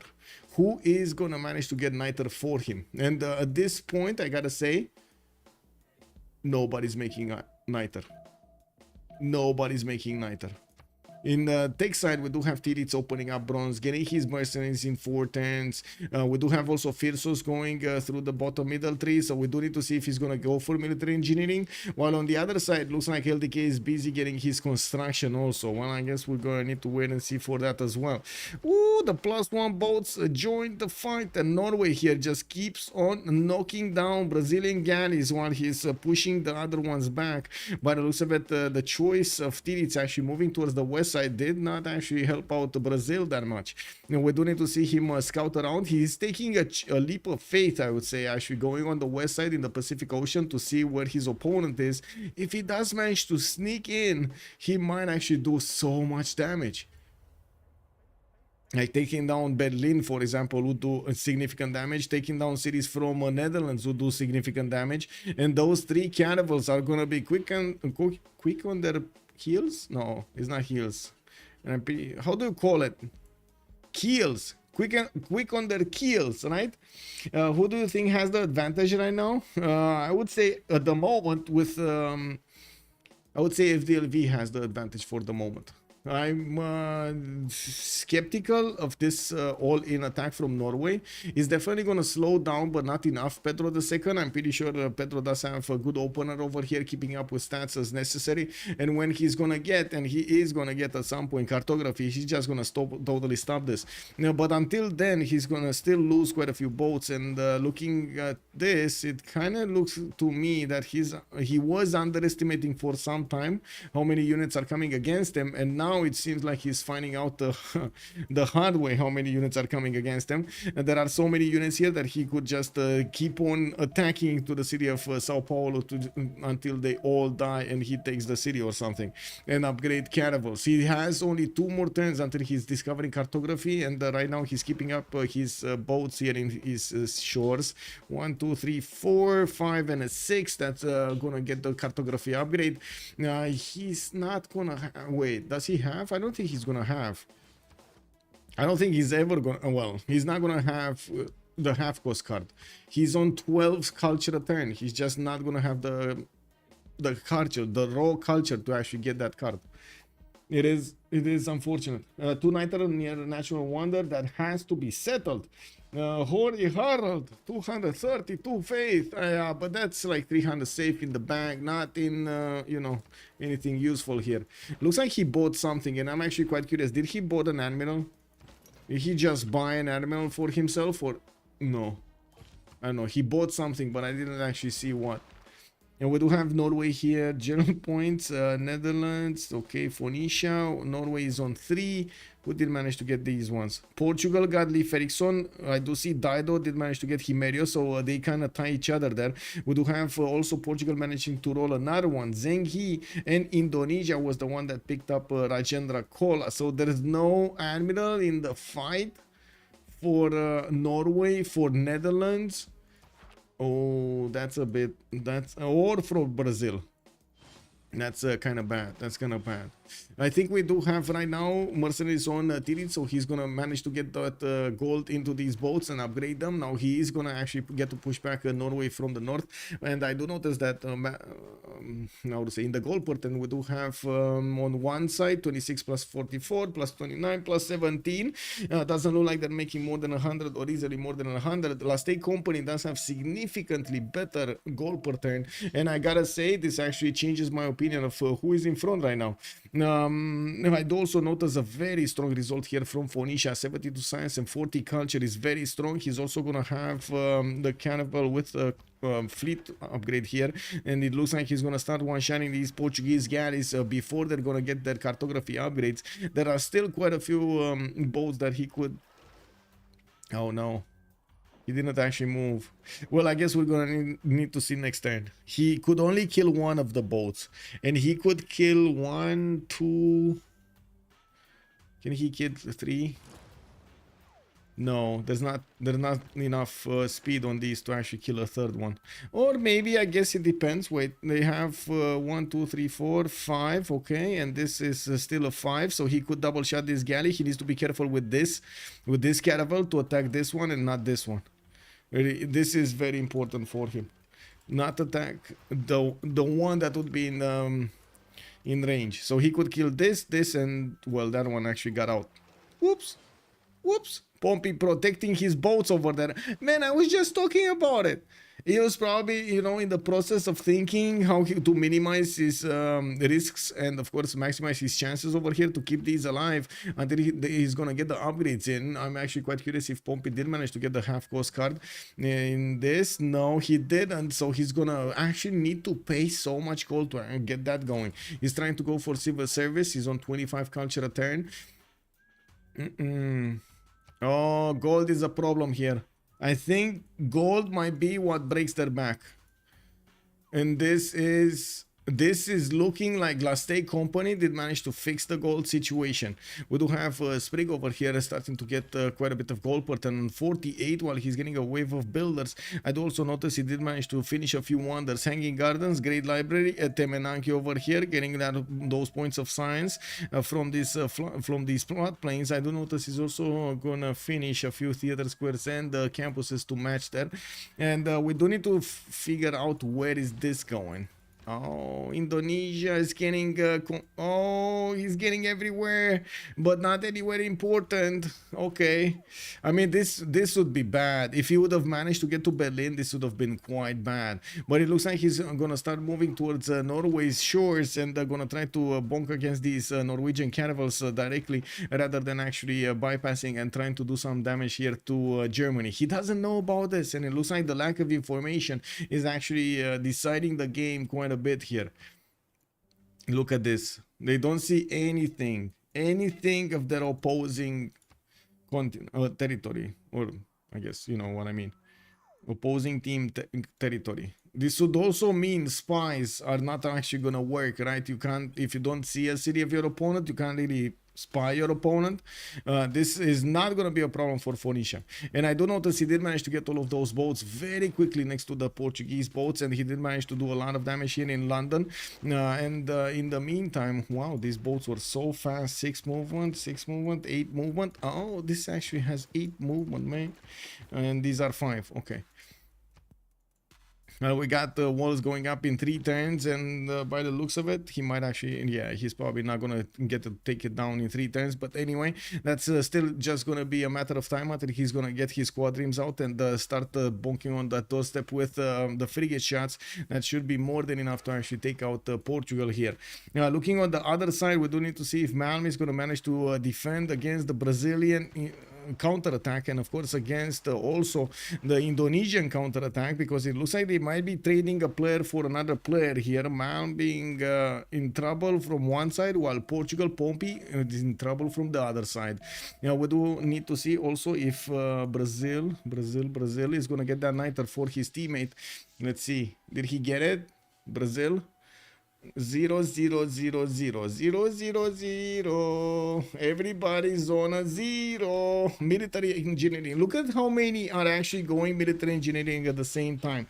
3 from FDLV and 2 from Last State Company. And I'm pretty sure we're gonna see also Mars over there try to get military engineering as quickly as possible. He has so many quadrants.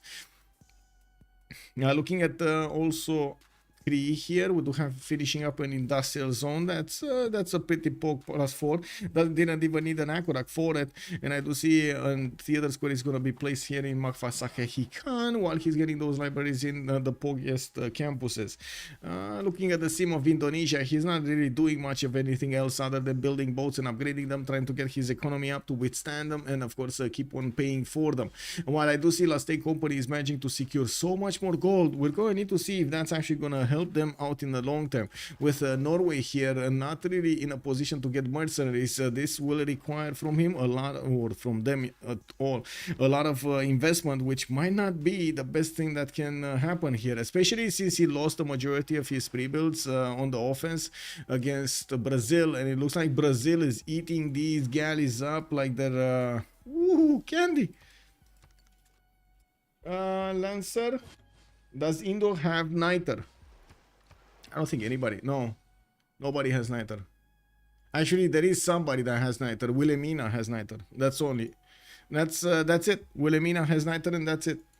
Looking at also the era score here, we got 5 more turns until the next era. Freritos is gonna get 46 out of 53 points. Okay, Sprig is 54-53.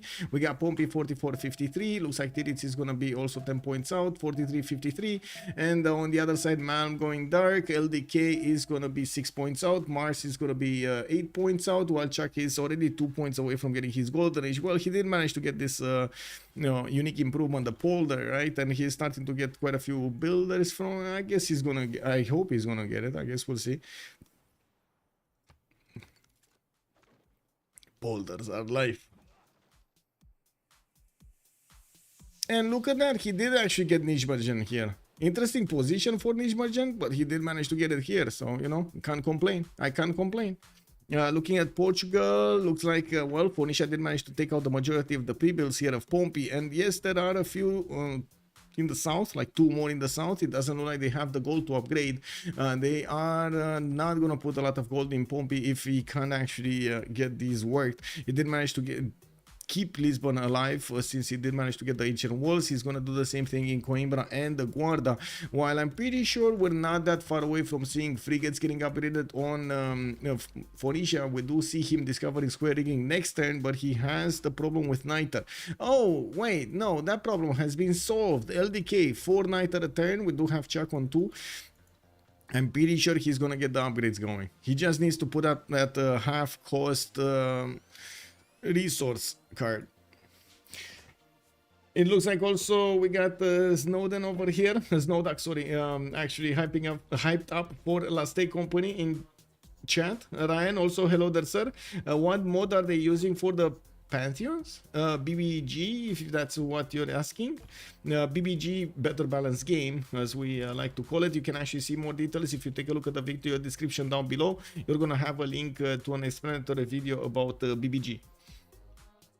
Oh, thank God that I could actually put details over there in, how to say, in the description. It took me a while to figure out what kind of details I should actually put there, and but oh my God, so good that you can actually send people to a direct link without copy pasting it all over the time, and they can actually just look it up for themselves rather than you answering.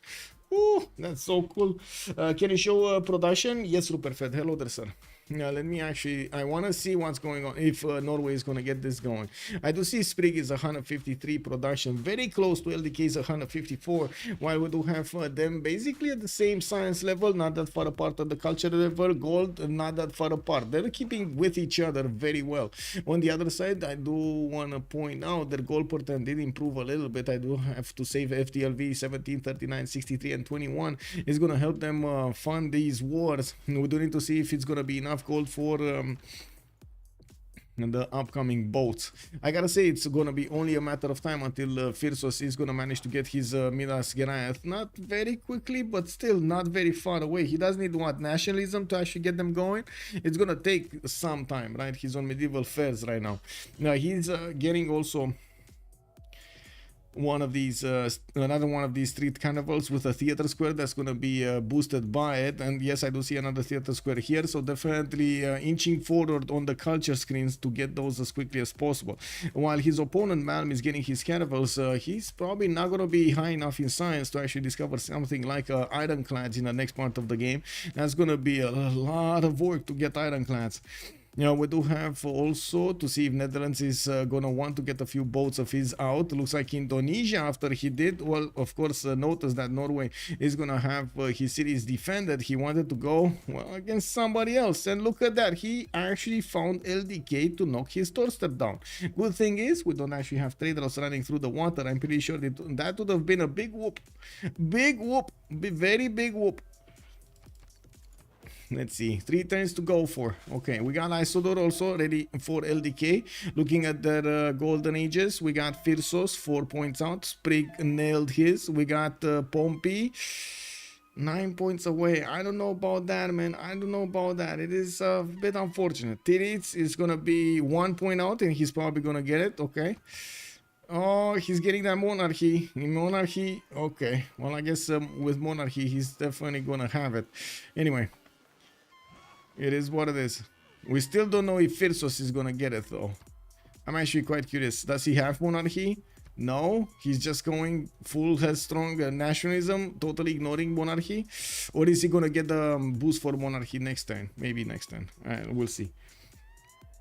Diplo quarter here, we do have the first upgrades. The first frigates are starting to sail towards the Portuguese borders, while we do see Portugal trying to get a safety settler out. He's just gonna try to stay alive in this corner over here in this lake to the northwest. We do need to see if this is the exact same thing that's gonna happen here for Norway. Yeah, he's doing the exact same thing, man. He's just getting out of there. He sacrificed his early game. He's trying to get the mid-game bonuses as hard as he can, but he knows he's on a ticking time clock over here, especially when those junks are gonna get next to his shores, and he's not gonna be far away. We do have the first ones on the way towards probably Lahore, and then they will keep on going towards the Norwegian shores. I'm a bit actually surprised we don't see these squadrons just standing still and waiting for the junk upgrades. I mean, it must have been something over here that unbalanced Tirits' plans. And Pompey, unfortunately, 31 science, 23 culture. Yeah, his doorstep is being banged quite hard. That is a problem. Ponisha is gonna feast on his harbors. Ooh, getting all of that golden.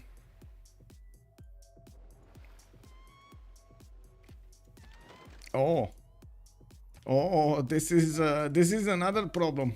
This is a problem from another kind. Chuck over here is getting pushed.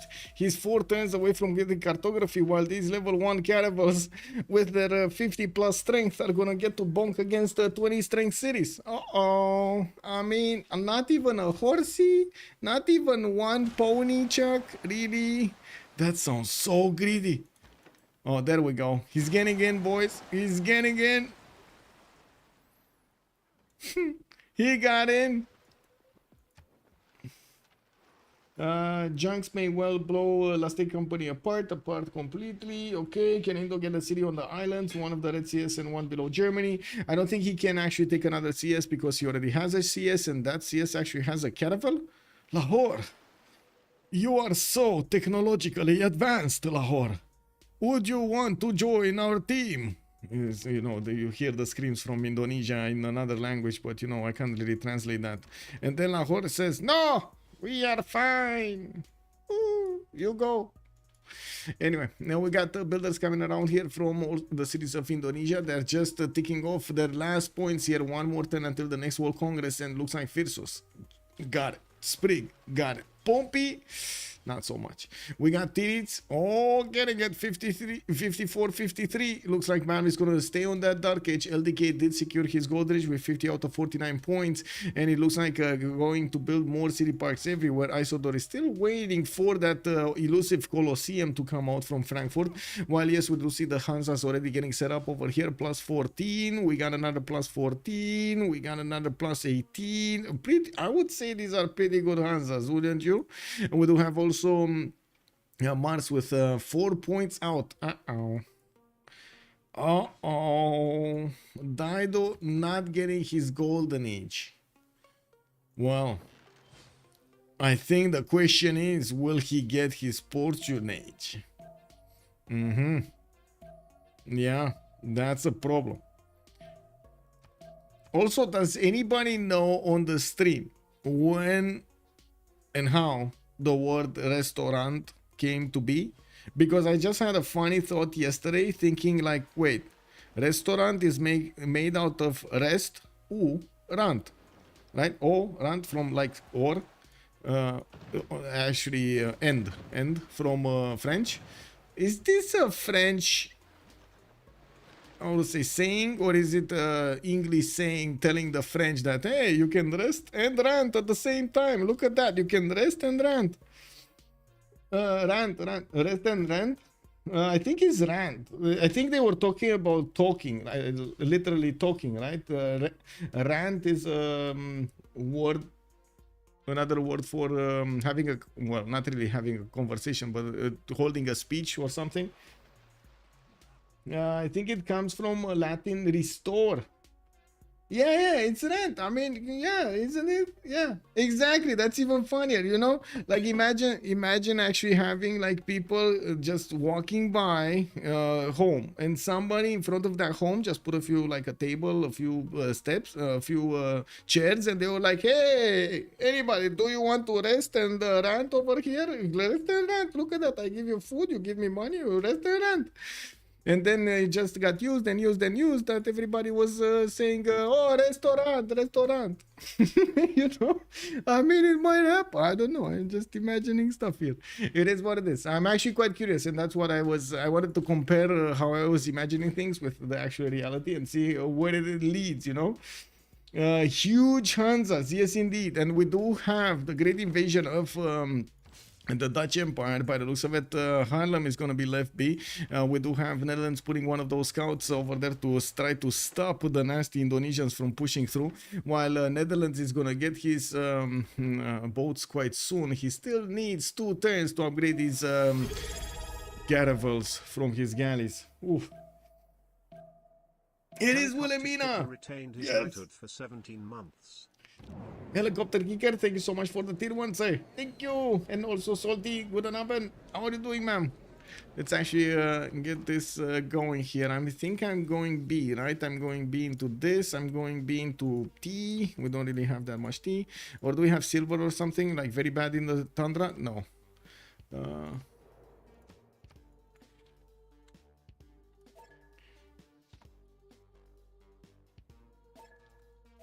Okay. So we're gonna have a pause for 2 minutes and we're coming back.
Yeah, got the juice. Got the juice. Do we have the juicers here? The griefers doing anything?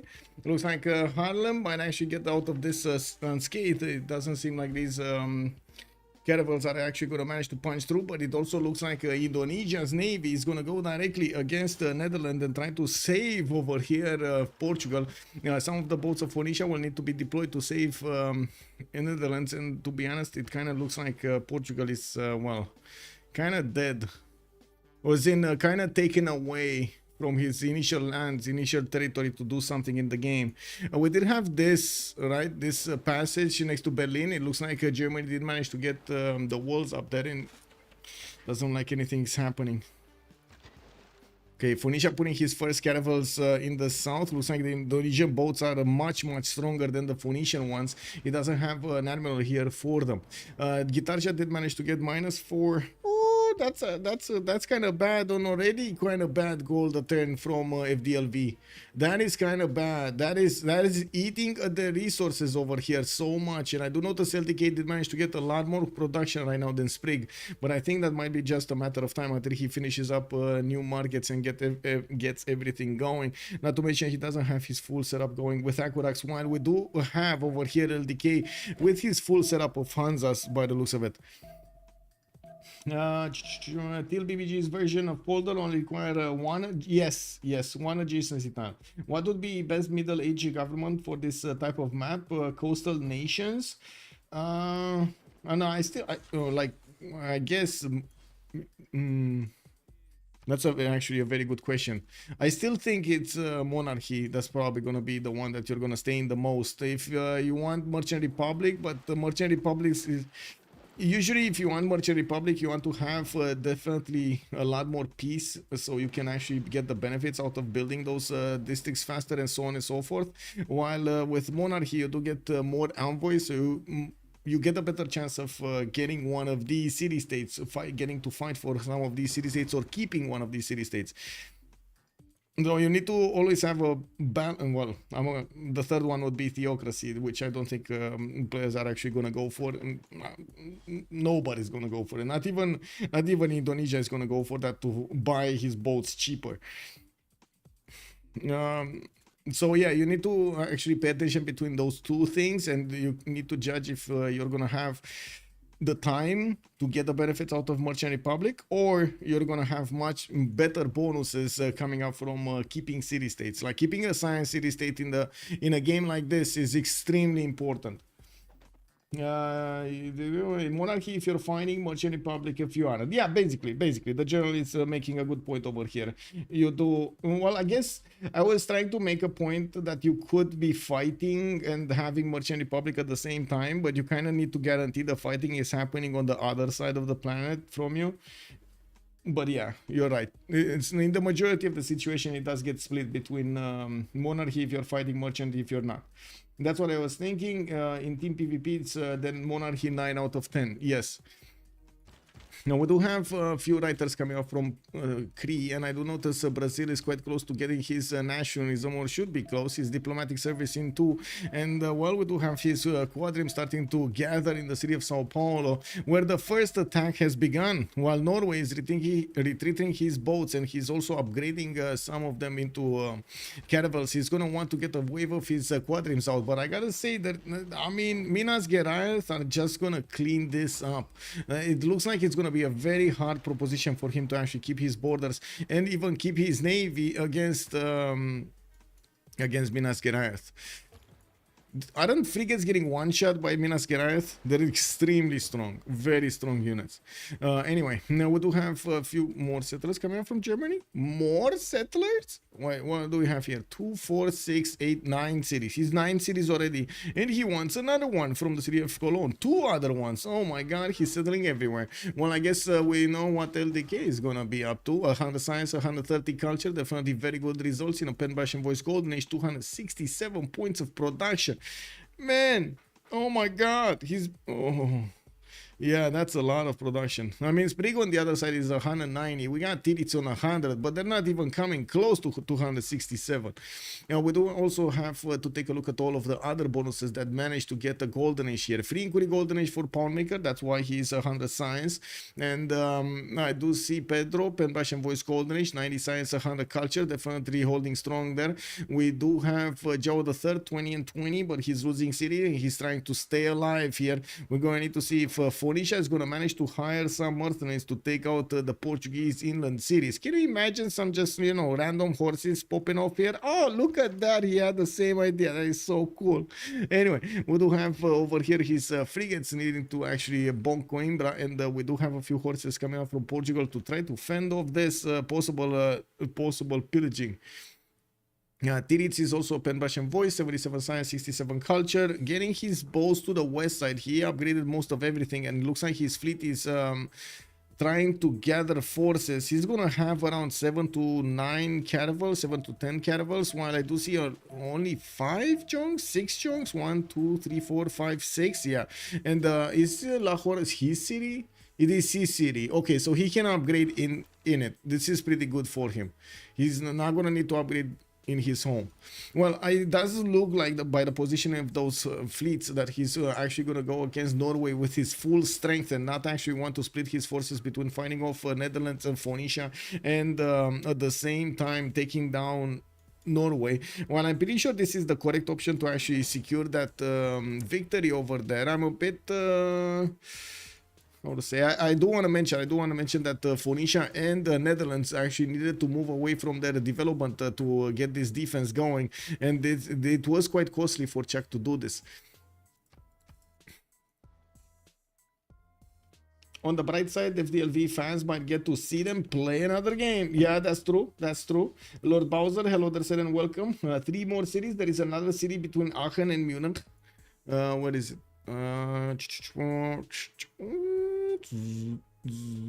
Wait a second. You said Aachen and Munich. What do you mean another city here? Oh, another settler. Oh, there is one. Look at that. There is one actually next to a trader. Oh, I see. These guys are up to no good, man. Man, oh man, this guy is trading his newly made beds for something else, and I'm pretty sure it might smell like liquor. Yeah, look at the trades of Malm here, just corrupting the settlers of Germany. Well, we do have Malm going to the northwest of Mohenjo-Daro, and by the looks of it, well, he's gonna have that city safe. Why does he have a battery ram? I'm pretty sure he didn't build... What? Was he actually... Oh, I see. Is he actually planning to go with Berserkers against 50 plus strength cities? I mean, it's possible, don't get me wrong, but is he gonna get there? I mean, oh, look at that. He might. He did manage to get the general, and he does... Oh my god, this is awesome. This is awesome. Is there a link to the Discord? I haven't joined it yet. On my Discord, you mean? Yes, it's underneath. Underneath the stream. I'm not sure where... Wait, I can give you... I can give you the link manually. Give me a second. I need to click buttons.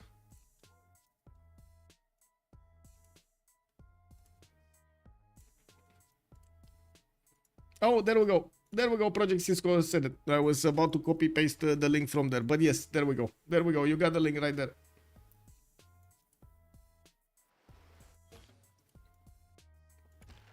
Okay, so the two navies are converging, and it does look like the Norwegian Navy didn't have time to repair his boats yet. And while we do have Indonesia and Brazil tightening the news on his cities over here, it looks like Malm is scrambling to get an attack, a counter-attack going through the northern passageway. And we do have Brazil also getting that line of pre-builds for his Minas Gerais. He wants a lot of them. Like with these, he might actually get to clean the map. 1, 2, 3, 4, 5, 6, and he's gonna get the 7th and an 8th here quite soon.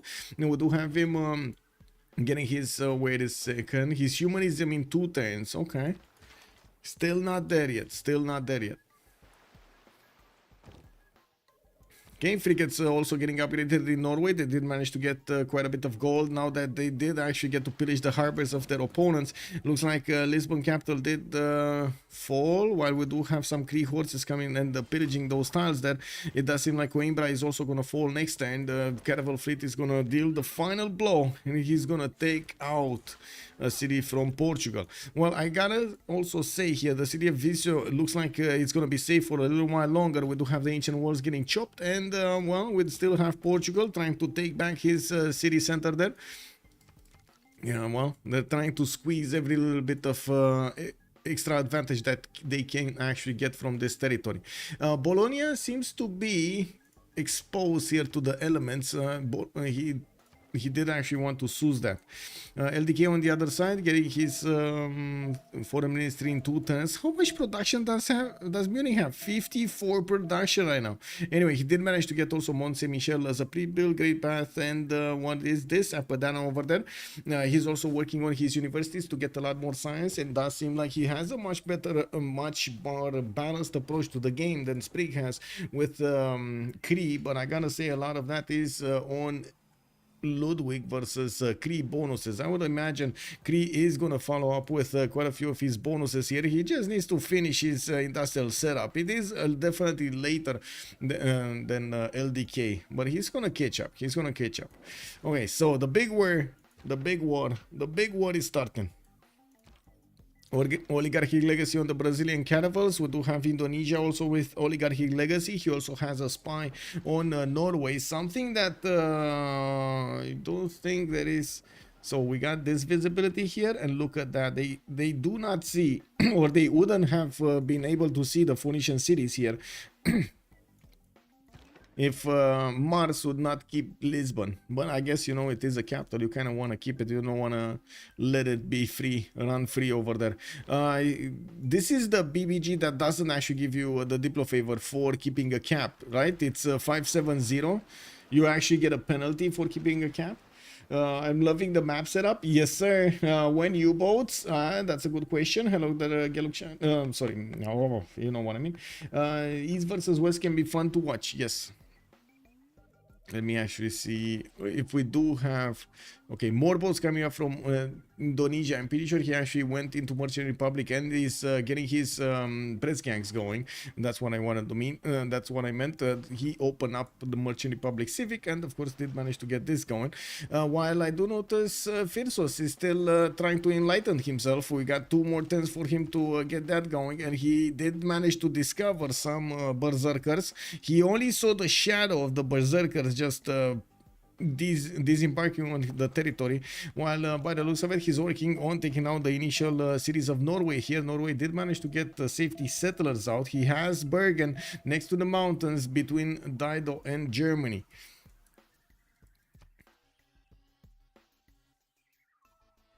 Oh, totally realized right now that I didn't actually put the chats in together. There we go.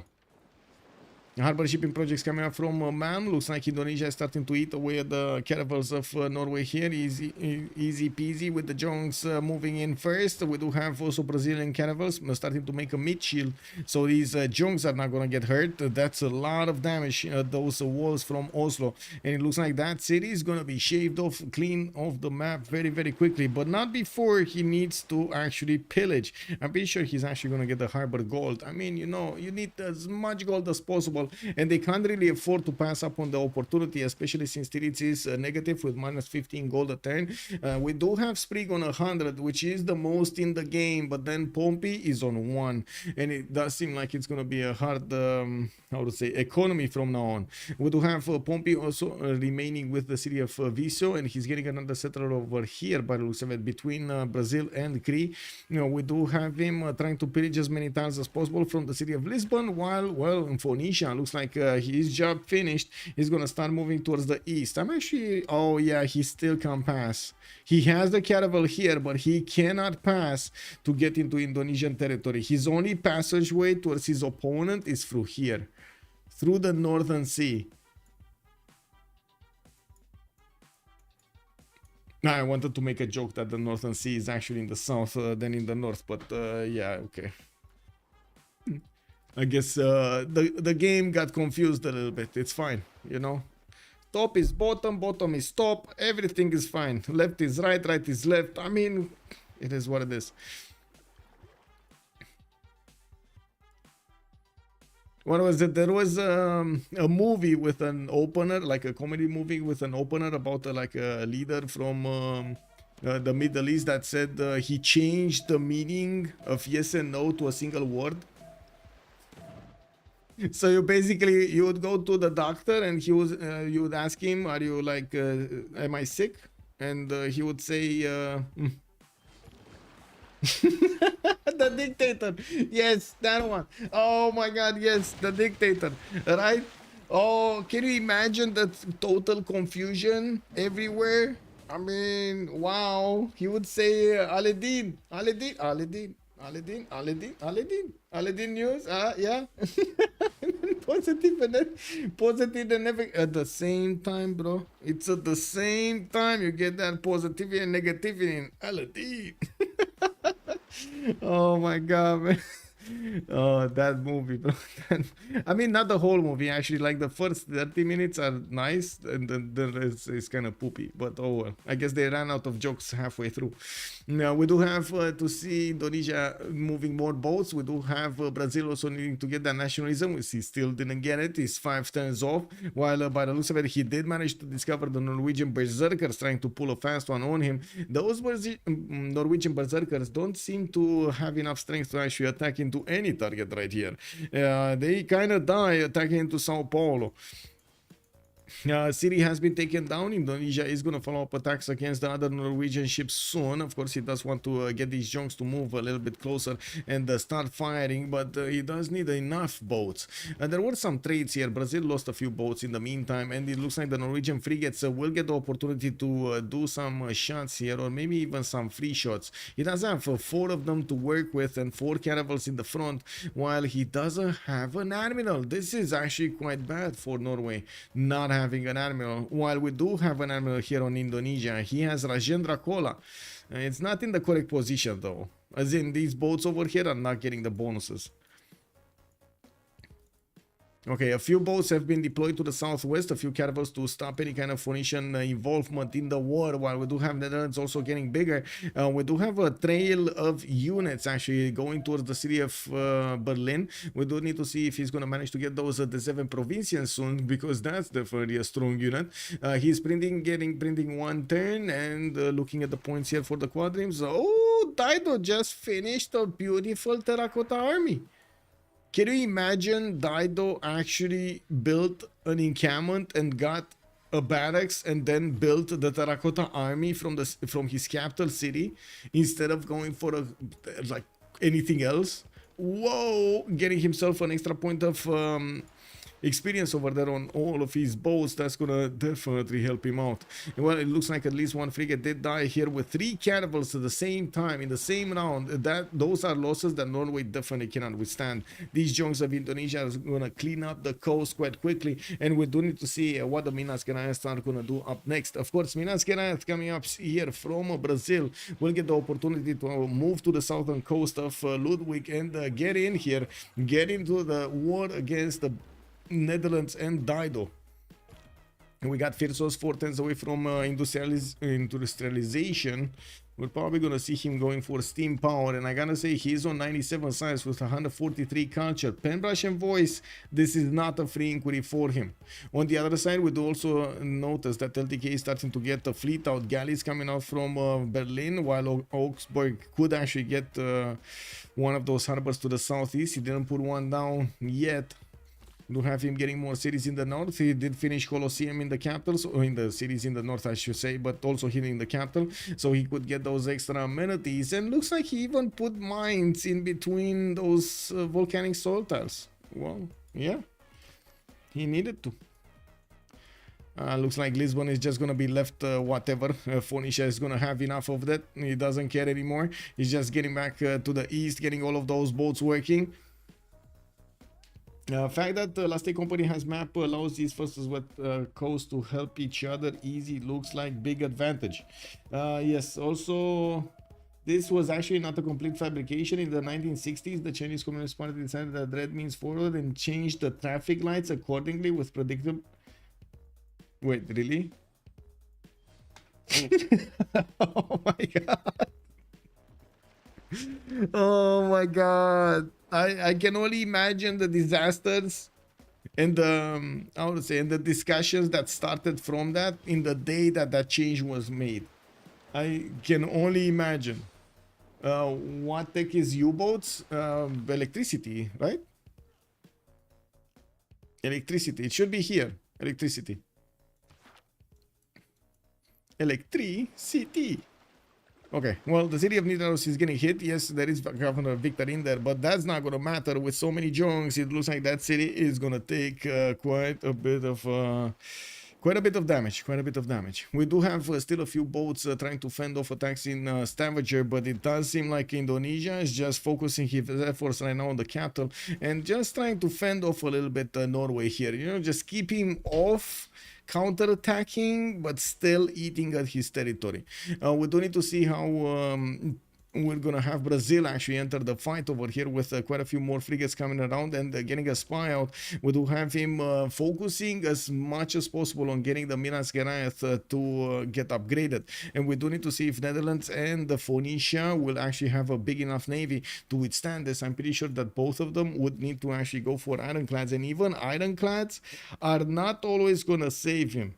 That's a problem. Even ironclads, they need to be sufficient in numbers to actually take on the Brazilian Minas Gerais. Looking it up for ma'am, I've got to do badminton. Have a fun time. Have a fun time. Hello. Bye-bye.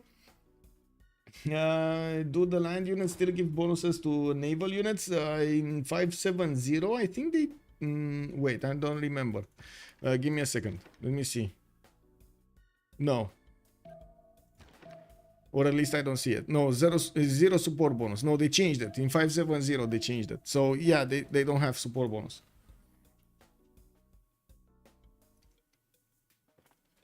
Yeah, that will do well to settle that West Island. Could be a Griff outpost versus Screen the future. This one. Wait, you said Dido? Western Island, this one? Yeah. I mean, I could definitely say an aerodrome over there and some jet bombers just knocking down Sprig cities, but I think he's gonna have other problems, to be honest. I don't think Kree is gonna get hit here, because I think we might, like in the next part of the game, we might actually see Brazil finishing this off. Like, these Minas Gerais are gonna start moving very quickly, and it doesn't seem like the moment there is a counter technology coming out from Netherlands or Wilhelmina for that matter. They are 107 and 95 technology, while it's gonna take them forever to get to their own battleships. Not to mention getting to ironclads. Fighting Minas Gerais with just caravels will mean he's gonna need to get a lot of them, and probably, like, we're talking about triple the numbers. So if you have 5 Minas Gerais, you would need to actually have 15 caravels to fight them, or 15 frigates to fight them. Yeah, you miss every shot that you don't take. Exactly, Thunderius. Exactly. That is so true. Why aerodrome if you can have an aircraft carrier? But wait, Machiavelli, why not have an aircraft carrier that is unsinkable? Unsinkable. Yes. Yeah, also Smorier, when Britain controlled India, they wanted to get rid of cobras, so they started paying people for each cobra they catch here. So people started growing them, so Britain stopped paying for them, so Indians released them into the wild. It ended with bigger cobra problem than it was before the intervention. I mean, I think that's more like a bad way of approaching the problem than actually saying people are just people.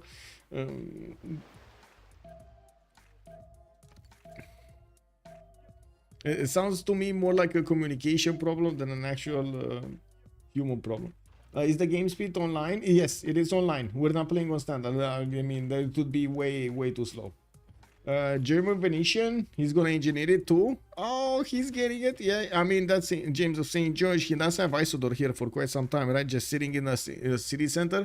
And we do need to see if he's ever gonna finish it. But I gotta say, there is a curse that you might not be aware of. It is the curse of the Venetian arsenal. whoever's gonna build it will actually lose the game, or at least that's how it says in the lore of Civ6. If you build Venetian Arsenal, you're gonna have the 7 winds and the 7 powers of the gods come against you. No, I'm kidding. I mean, I guess we're gonna need to see what LDK is gonna do here. He definitely needs every little bit of an advantage that he could get.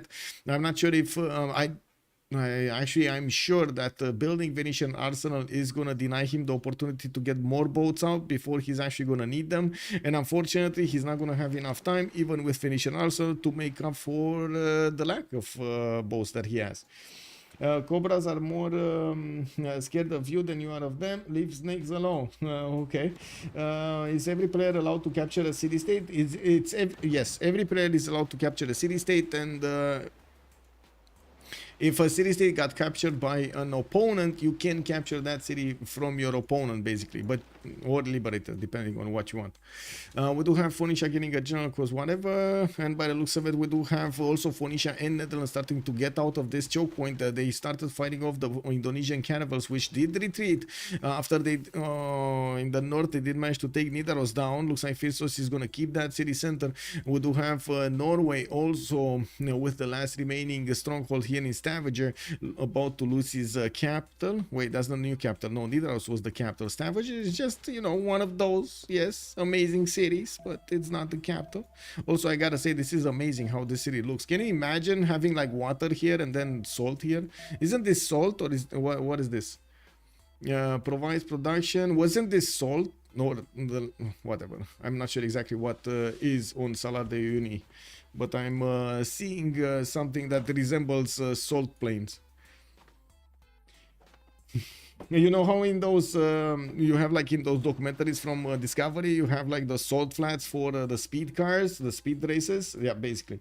You have seen on top of Brazil, what is happening on top of Brazil. Yes, I have seen over here. Norway just keeps on moving, but it looks like he's not gonna get anywhere, unfortunately. I mean, he might move around a little bit and see what's going on, and pillage, that's about it.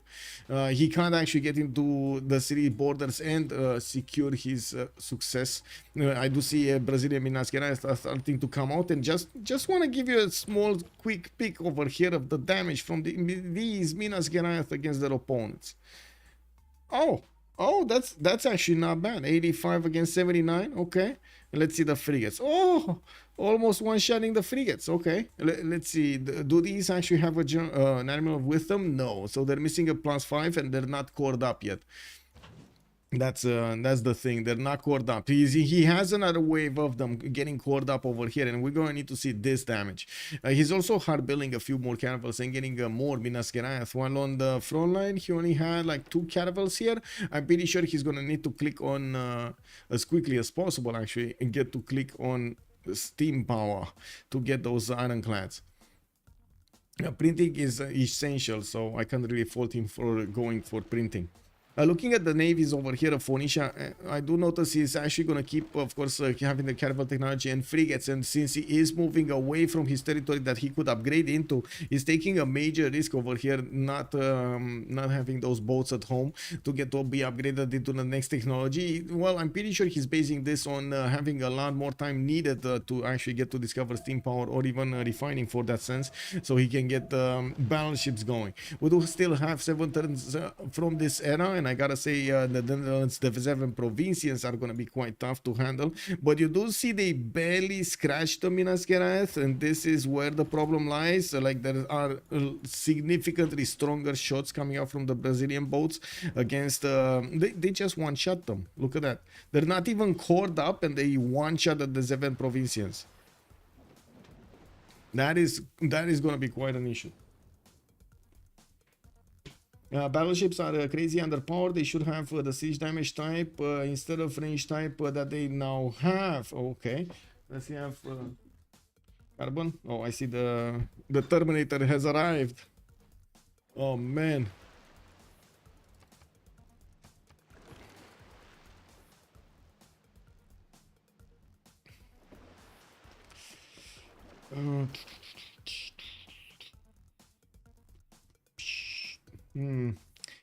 I was thinking of what Machiavelli was saying here, but to be honest, in the game, you don't really have the battleships, for example, changing their weapon times. In the reality, you do have different, how to say, different types of ammunition for the different job, right? For like if you want more penetration, do you hit bunkers and stuff, or you want explosions. So that's not really being represented here. Honestly, I would think because of that, they should actually have two damage types, range damage types, one for siege and one for naval. But anyway, I don't think it's that big of a deal, to be honest.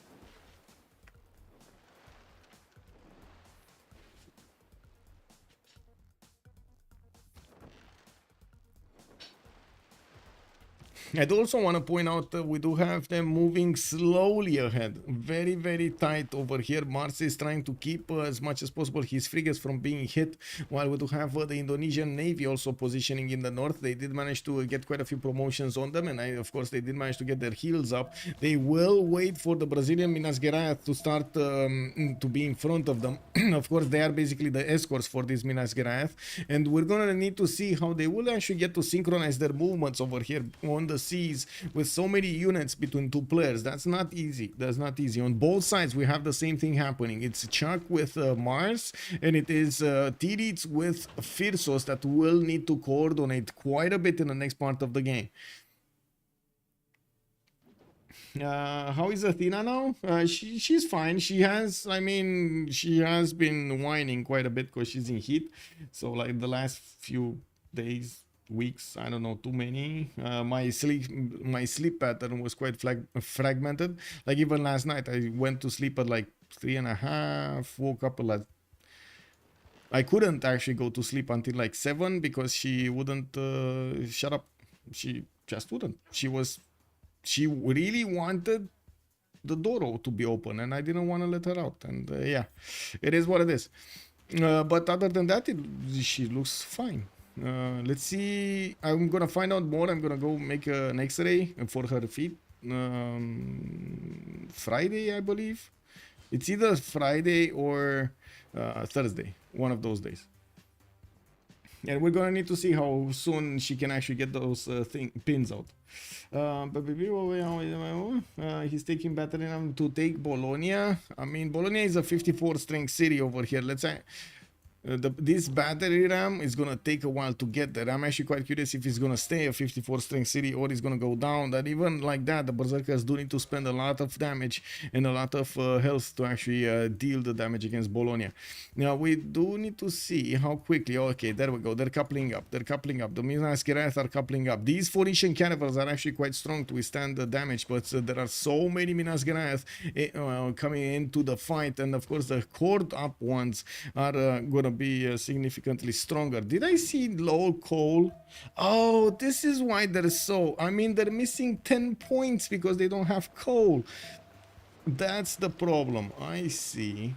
Let's see, can they actually get the coal? Pompey did manage to get coal. I do see Sprig has a little bit of coal. Freritos would definitely need to get as much coal on his side as possible so he could actually get this going. I think what he's doing, he's actually trying to get a few... No, he's not making pre-builds. Oh, no.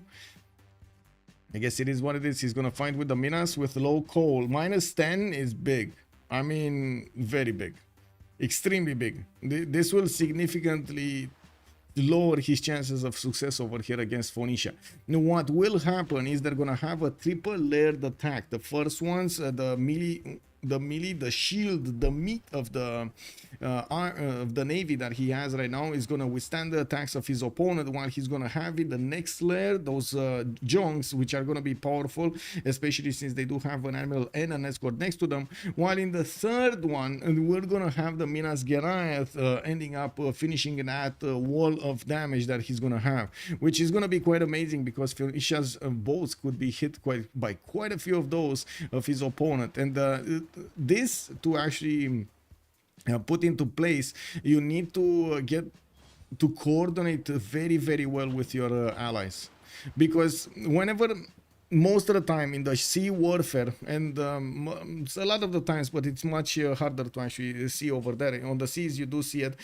You do need to get the moves in very quick succession if you want to guarantee taking out a boat. If you do not get them into quick succession, and usually like 3, 4, 5 even attacks against the boat, if you do not get them in quick succession, you basically give the opponent the opportunity to switch that unit with a new unit, harder to actually sink, or even promoted to get back its health, and basically you just shot for nothing. You gave him free experience.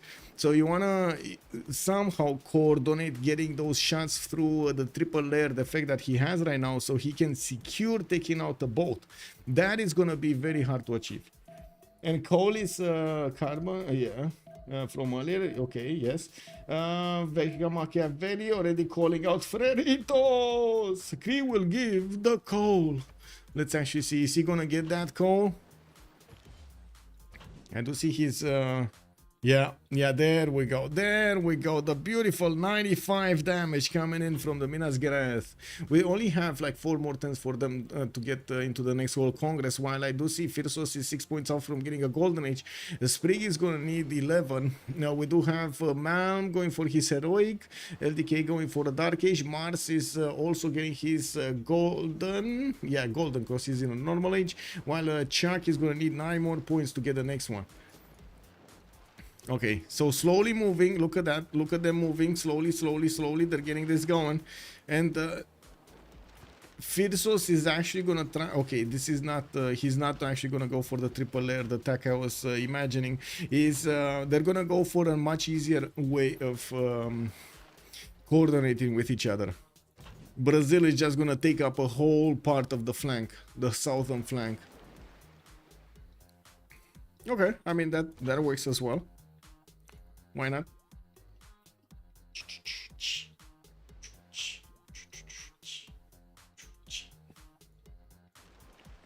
Oh, forgot I got some juice over here. Okay, we got some counterattacks from Phoenicia. He didn't want to start trading his boats with Indonesia, and well, we do see that in the north we do also have Netherlands doing the same thing. You can see what I was talking about earlier happening over here. Chuck is trying to get as many hits as possible against a single unit, and he did manage to trade one boat for 2. That's not good. Tirits is managing to punch through, and his boats right here in the back do not have enough speed or distance to actually cover towards the Indonesian front line. We do have a massive wave of junks just waiting over there to shoot their shells against their opponents. This is the battle.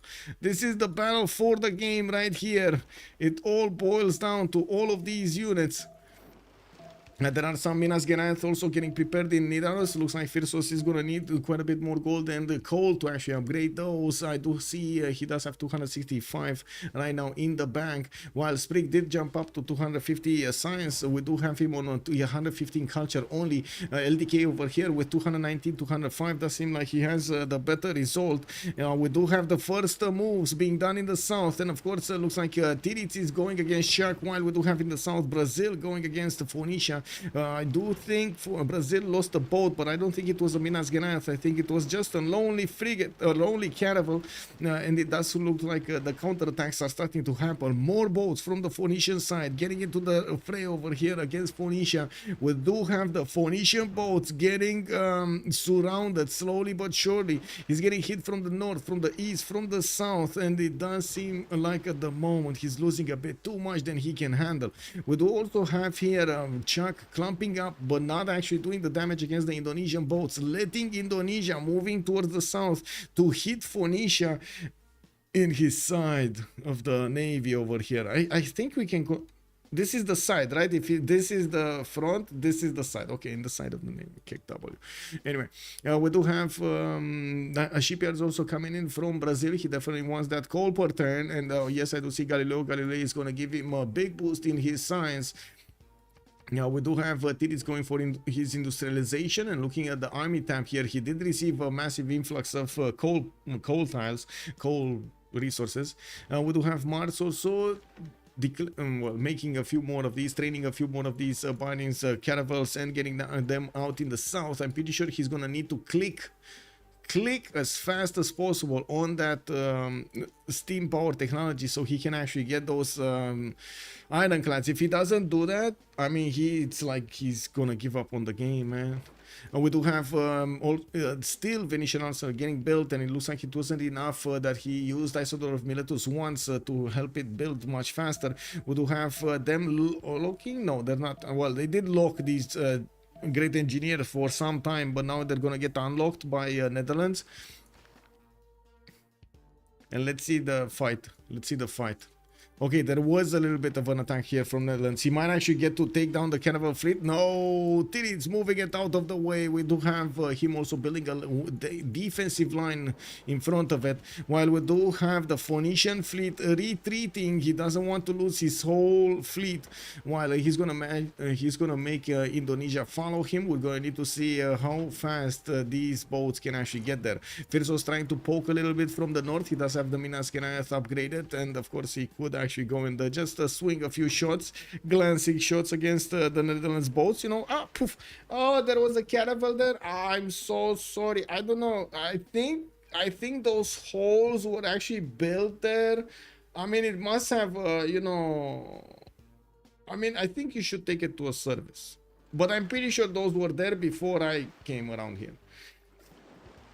Oh, man. How is Bologna doing? I think it's surviving. Yeah, it's surviving a little while longer. We do have still 52 strength. Oh, he getting a pikeman. I mean, definitely not the best unit, but it's gonna add a little bit more strength to Bologna, you know, just a little bit.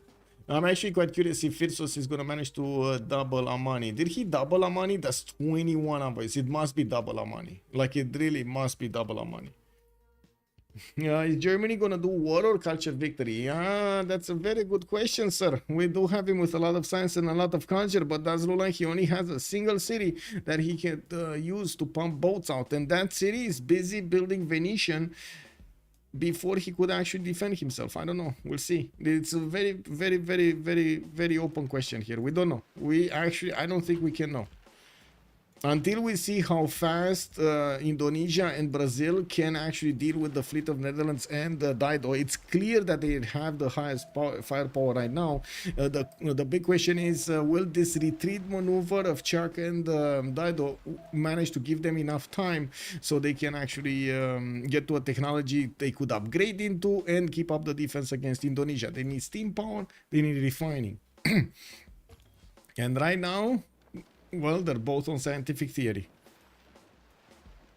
How cool it would be to give missile cruisers crazy range, like 6 tiles, to reflect them shooting cruise missiles. Okay, that's 6 tiles. That's a lot of tiles. I see also there was a sacrifice here. Phoenicia did manage to sacrifice one of his caravels to zone of control, these ones. While we do have Netherlands getting pushed quite hard, these Minas Gerais are not going to take any prisoners. They're sinking all of the boats of Netherlands as quickly as they can get next to them. We do also need to see if more are coming and how fast he can actually get them going. Looks like he actually is using Amsterdam, Rotterdam, Haarlem, and Nijmegen to actually get as many of these out as possible. He's not close. He's not close to steam power, and not even steam power is a guarantee that he's actually gonna win this, especially against so many Minas Gerais, which he cannot match. That's the problem. There are 1, 2, 3, 4, 5 fleets. 5 fleets of Minas Gerais. And more are coming by the looks of it. We do have Brazil over here also with a bit of a problem. You know, the city of Bologna over here, it might get smacked. But it looks like these berserkers might take a bit too much. I mean, they can definitely take out the wall. My concern is they're going to end up eating the wall. And then they're going to just stare at the city center. They're going to be like, oh my God, there are so many people in Bologna. What are we going to do with them? How cool it would be. Okay, and Portugal LCS has to has to choke up that Northern Sea Passage if they want to prevent the snowball. Northern Sea Passage, this one? Oh, wait, Phoenicia has Isun Sin. That's probably Isun Sin.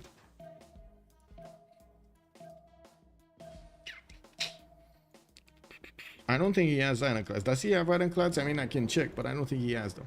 Anyway, we do need to see what's gonna happen here in just a few moments. I'm gonna go for the faith. I'm gonna go for the faith. And really nobody is making faith. Shinto, faith, and this.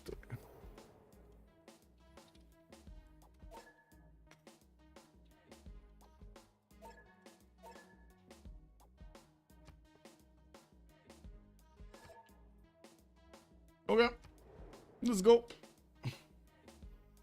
But no, see, being in the south. Yeah, hey, no, I wasn't joking, man. I wasn't joking.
Thou shall be knighted primer.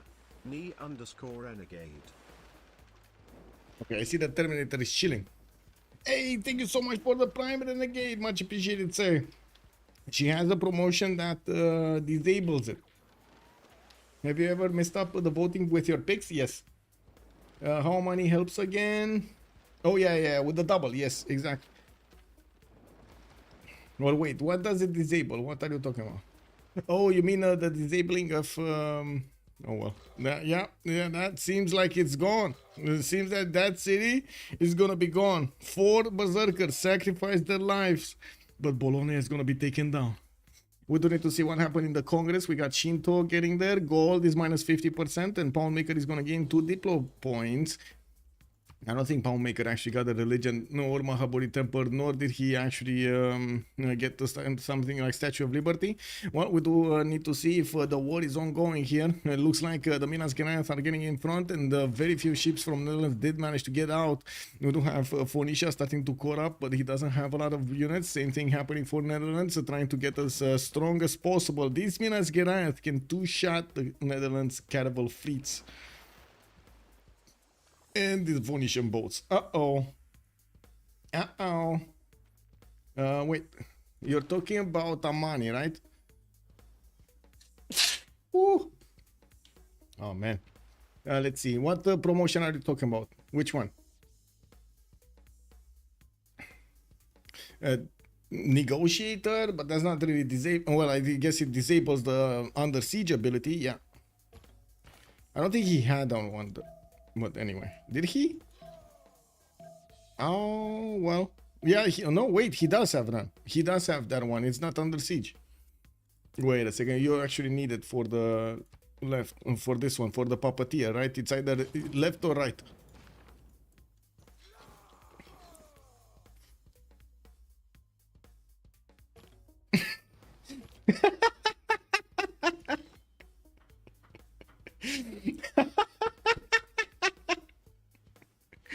Oh man, the city got to 85 garrison strength, and these berserkers, they're just gonna die. Yes, they're just gonna die. Look at this. Like, oh my God. Malv is gonna be left with all of the pillages. I mean, to be honest, he's still worth all of the pillages. Don't get me wrong. Is he gonna die? Wait. He has another shot. It might die.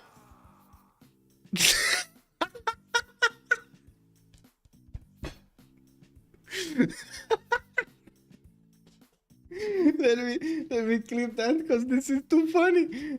Oh my God, Bologna is too strong. Bro, Bologna too strong. Definitely too strong.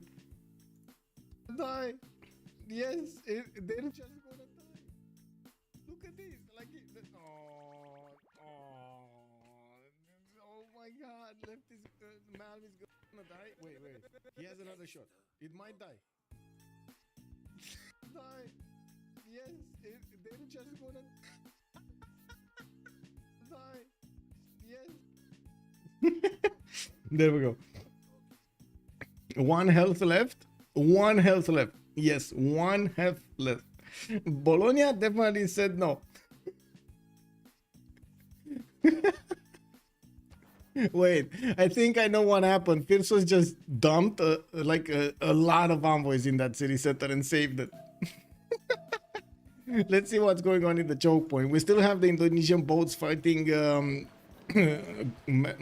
close up and personal with the Netherlands ones. I do notice, of course, the catapults are definitely much stronger than what Indonesia has put up. But of course, we do need to see how these Minas Gerais will do the initial attacks. Let's actually see what's going on here. There goes one boat. It looks like he's going for the city. Berlin wants to take out that advantage of his opponent of getting the U-boats. It looks like also we do have Indonesia that doesn't have a promotion on this one. He's going to lose that. It is what it is.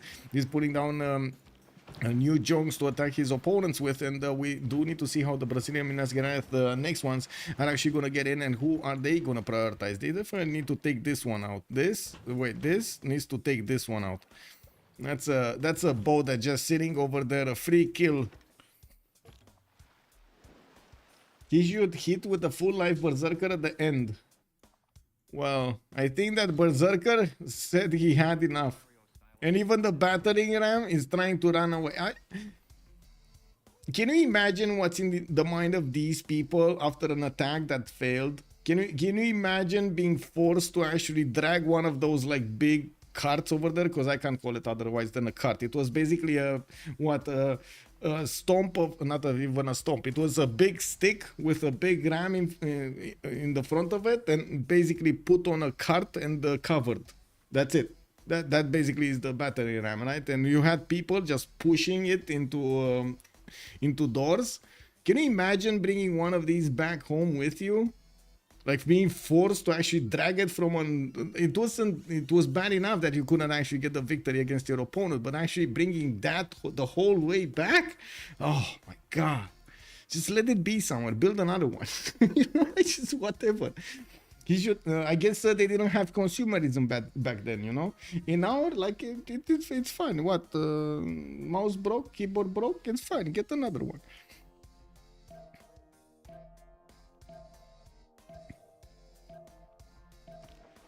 It kind of feels like also this attack is over. We do have steam power coming up in 3 turns, 2 turns here. Chuck is gonna need to build new boats if he actually wants to get the enough of those boats to actually do the attack. And even so, the Brazilian Minas Gerais, especially after they're starting to get the level 1s, promotions are going to be much stronger. They couldn't save the city of Germany from being taken out, and it does seem like Freritos de la Vega is managing to secure the victory conditions for the game, and of course securing the coast is also going to secure them the victory. We do have Lublin taken down. Venetian Arsenal is right now in Brazil's power. I mean, he let Germany build it. He came in, swooped in, took it back. It is what it is. Is it gonna be used? Oh my God, he's actually gonna use it. Check this out. He's actually gonna grab Germany's Minas Gerais and he's gonna beat him with it.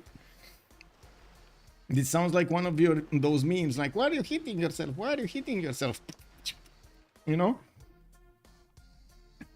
Venetian Arsenal curse is still continuous. Yes, the Venetian Arsenal curse actually still continues. I'm not sure if maybe like 5 boats would have made a difference here, but they would have definitely had a few more boats to play with. Yeah, the biggest issue with this kind of warfare is whenever somebody actually gets ahead in boat numbers or unit numbers, just sheer unit numbers, it's gonna roll over the next part of the navy very, very quickly. So it snowballs in quite quick and quite fast after you lose the advantage. That is a problem. That is a big problem, and that's the reason that Netherlands and Phoenicia wanted to get back as many units as possible to have the ability to upgrade some new ones when they're gonna get to steam power and get to use the ironclads, which is definitely gonna be an advantage for them. Or I should say it's going to be a much better ship for them, not an advantage. We do have to see what's going on here in the ENA score. We did have Malmina Heroic with, well, I mean, he started making some goal for his teammates. 53 is definitely amazing. We do have also LDK on 105. I do see Mars is 205 and Chuck is 193. The gold is definitely not a problem. They are able to build by whatever they want over here. Upgrade, they can do whatever.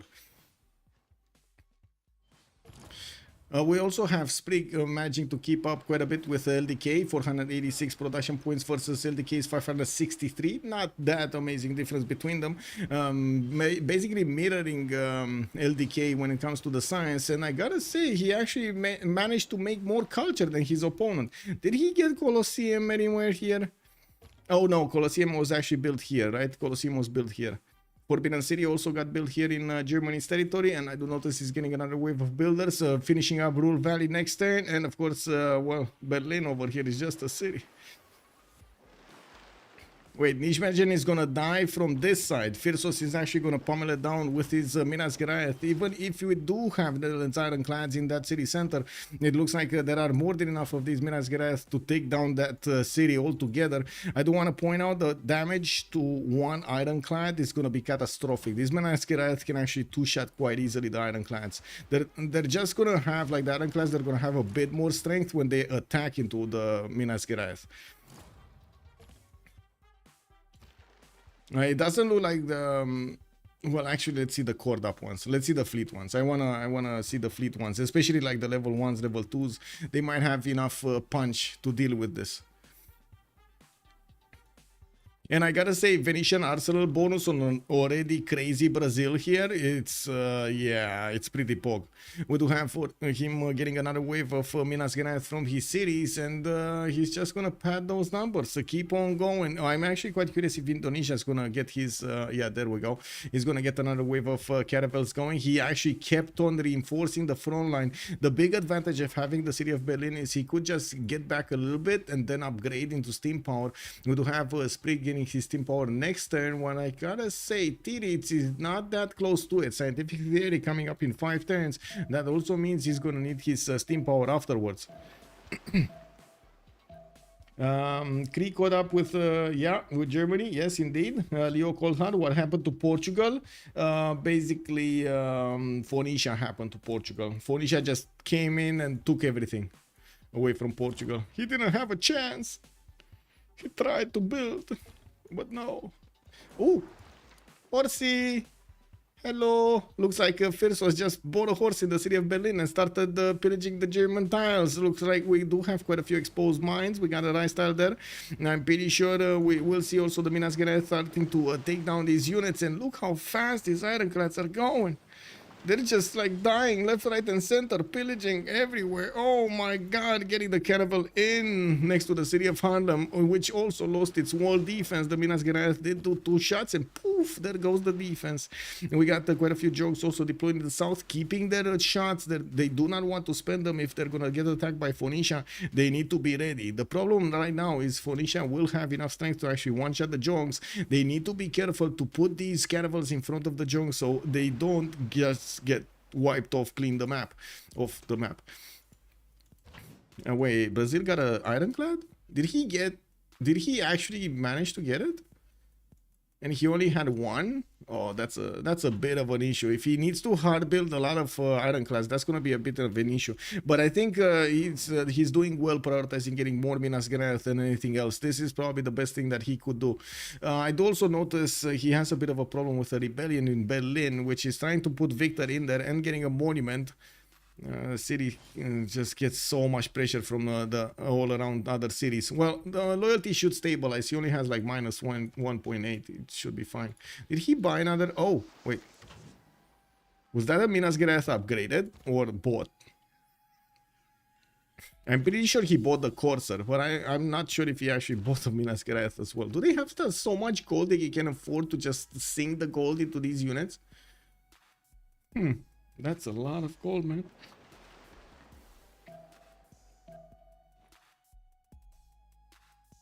Let me actually put the clip on on my Discord because I'm gonna forget about it.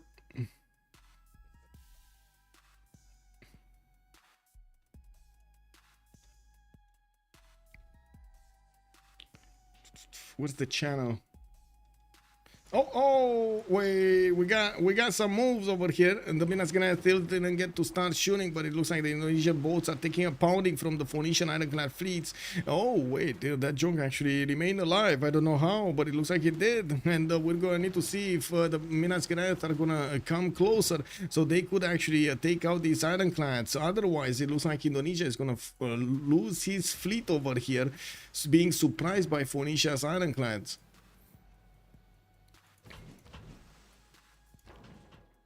Okay, what will Freritos do here? What is he gonna do? Okay, that's one boat taken down. We got another boat coming. He does have an ironclad, but I think that ironclad is kind of reserved to take out Harlem, isn't it? Ah, okay, well, more pillages, why not? More horses to the pounding, and I'm pretty sure he's just gonna try to get us on as many tiles that he could get the pillages on from as possible. I do see also he's invading Oxboard. Since he did manage to secure the coast over here, he's starting to get enough distance and safety to get to Oxboard.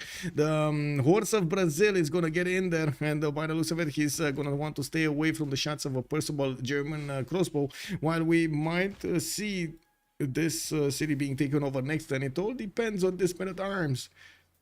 Oh no, never mind, it died.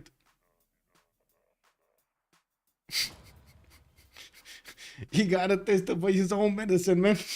He really got a taste of his own medicine. This is basically what happened with Bologna, right? With the last unit of Norway attacking into that city center, and he just made like Pikachu. This is what happened.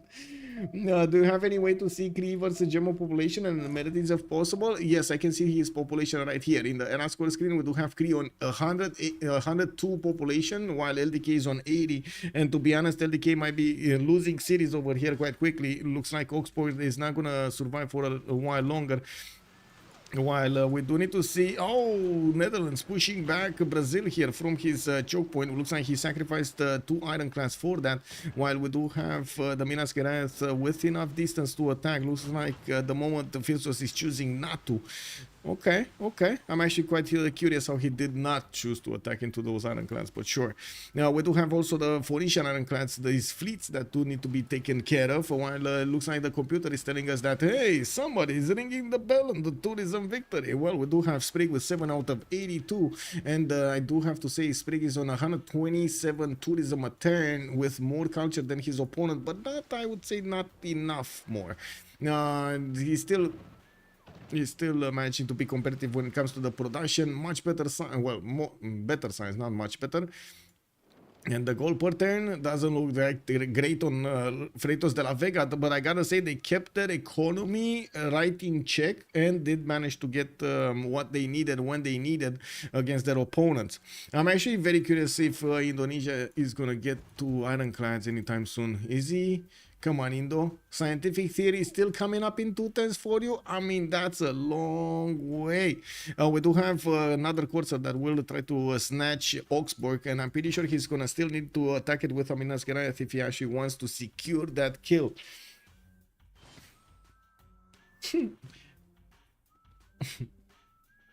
I mean, they're a very strong team. And made up of extremely analytical players and experienced. It's a deadly combination.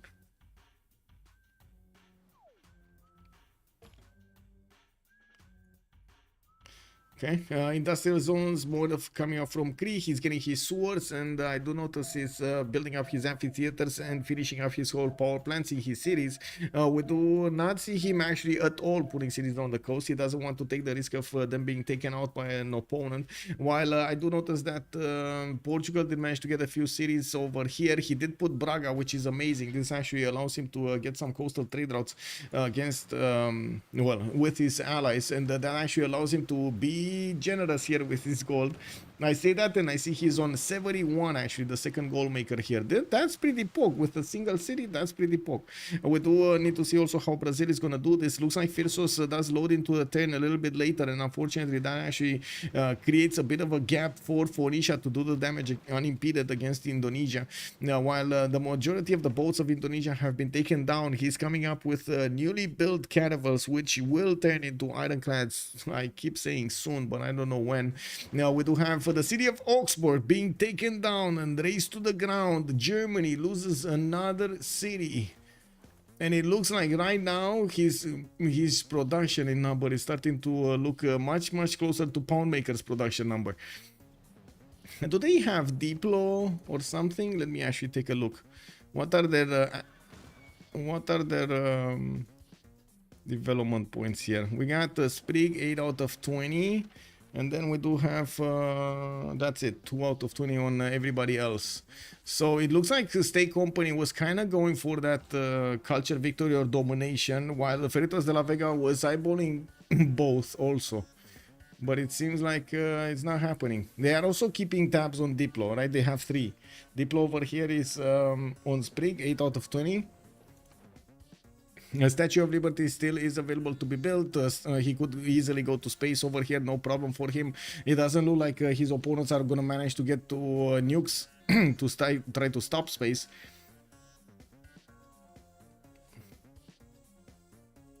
It's also, I gotta mention, coming back to the decision of actually GGing one of these games, it feels bad.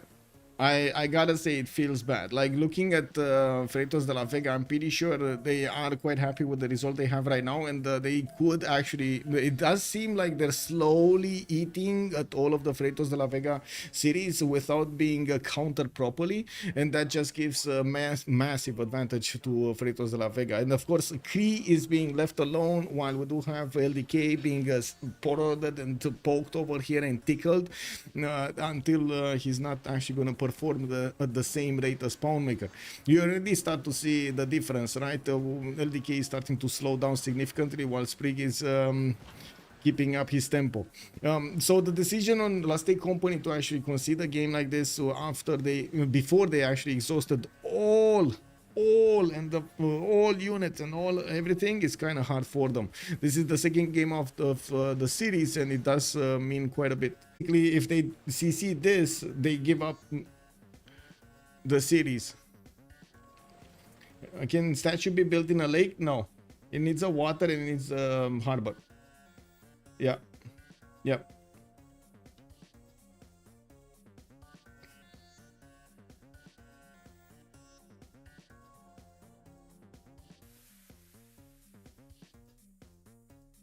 Alright, so it looks like Brazil is happily cleaning up this, and he's going to start cleaning up Netherlands shores. So we do have Chuck barely getting his ballistics in 2 turns. That means he's still going to require a rifling at least to get to refining. That's going to mean another 7 turns probably to get refining. That's an eternity in a day, especially with so many Minas Gerais are able to attack into his cities. It looks like these are going to be 3-shotting his cities quite quickly. While he has a few ironclads able to do some damage here, it doesn't seem like he's going to have enough of them. There is still a Phoenician fleet that might actually come out to pounce at any moment, and we do need to see if Brazil is going to manage to counter that.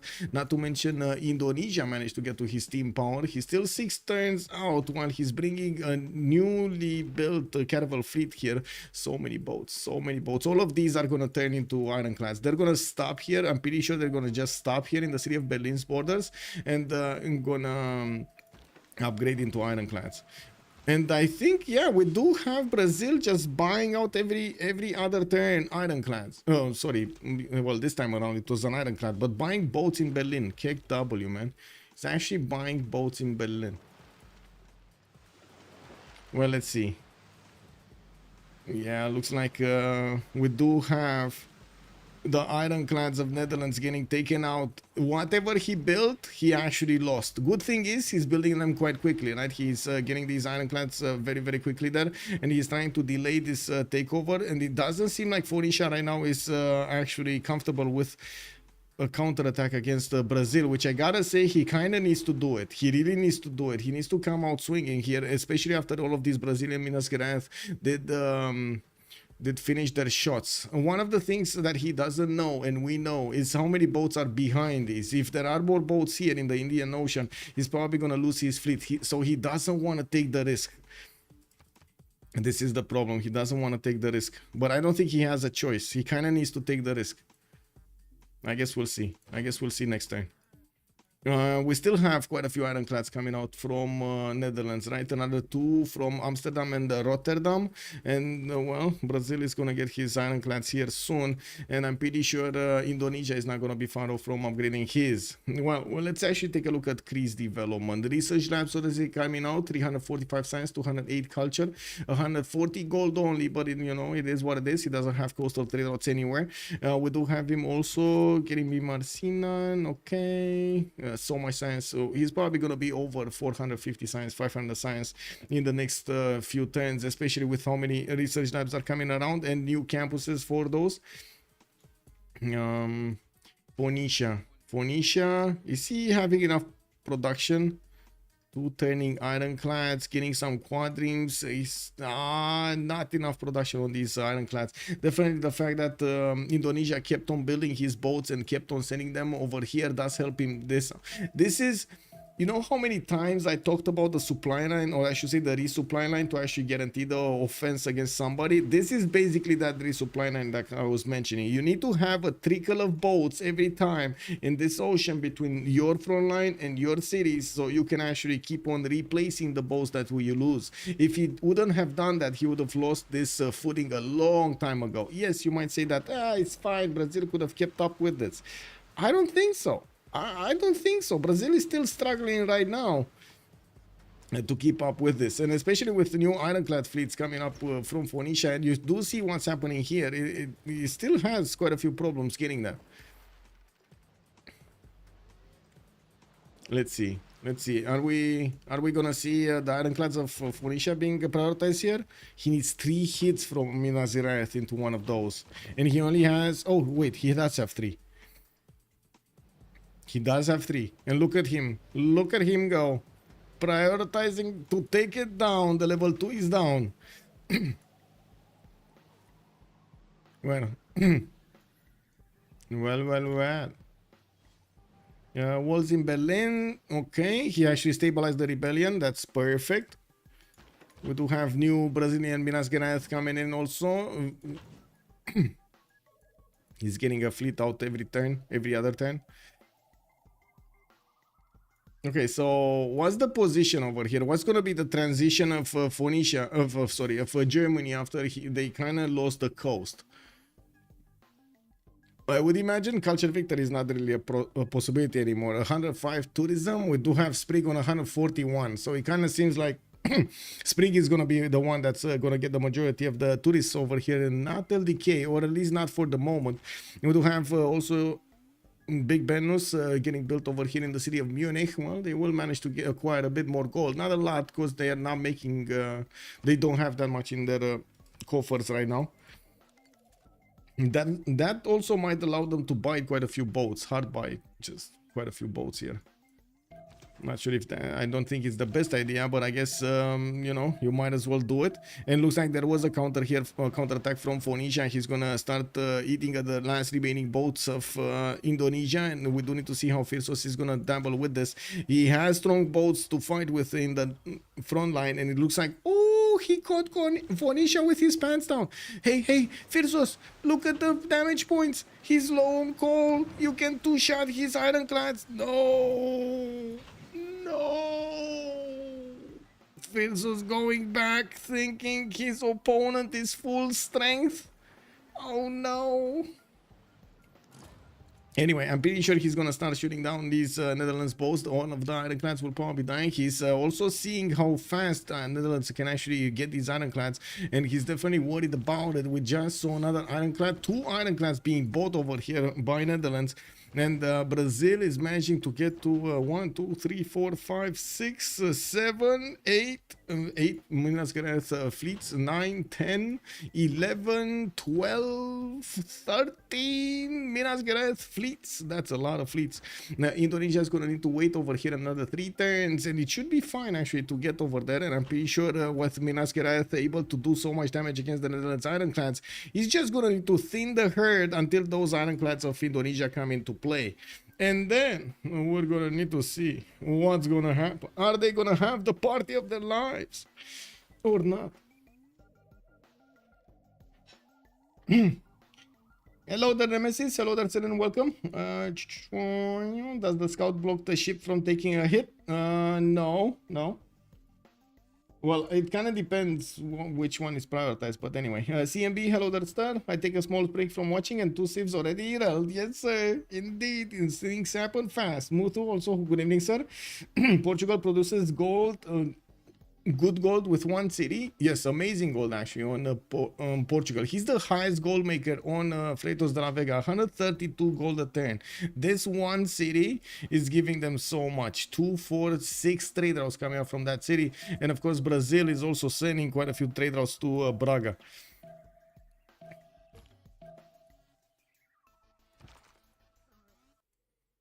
Okay, are they going to force a win condition? Because I'm pretty sure it's going to be Sprig going to space here.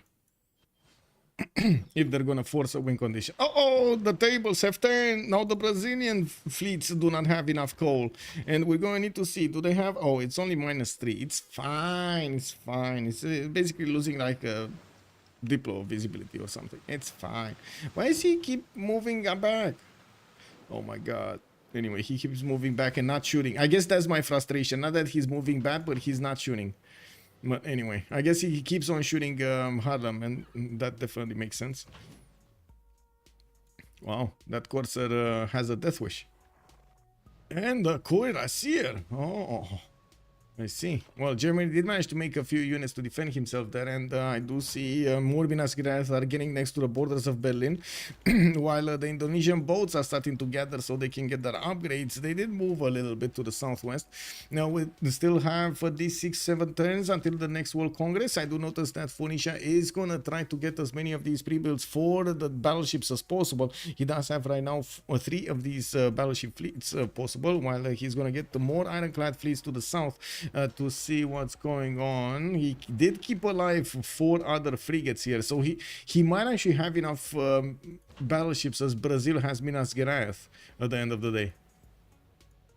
But I think his mid shield is probably gonna be a bit lower. But anyway, I guess we're gonna need to see. I was definitely expecting Freritos over here to actually keep those a little bit more aggressive, but I totally get how he wants to be safe with them and not allow these ironclad fleets to just do whatever they want, you know.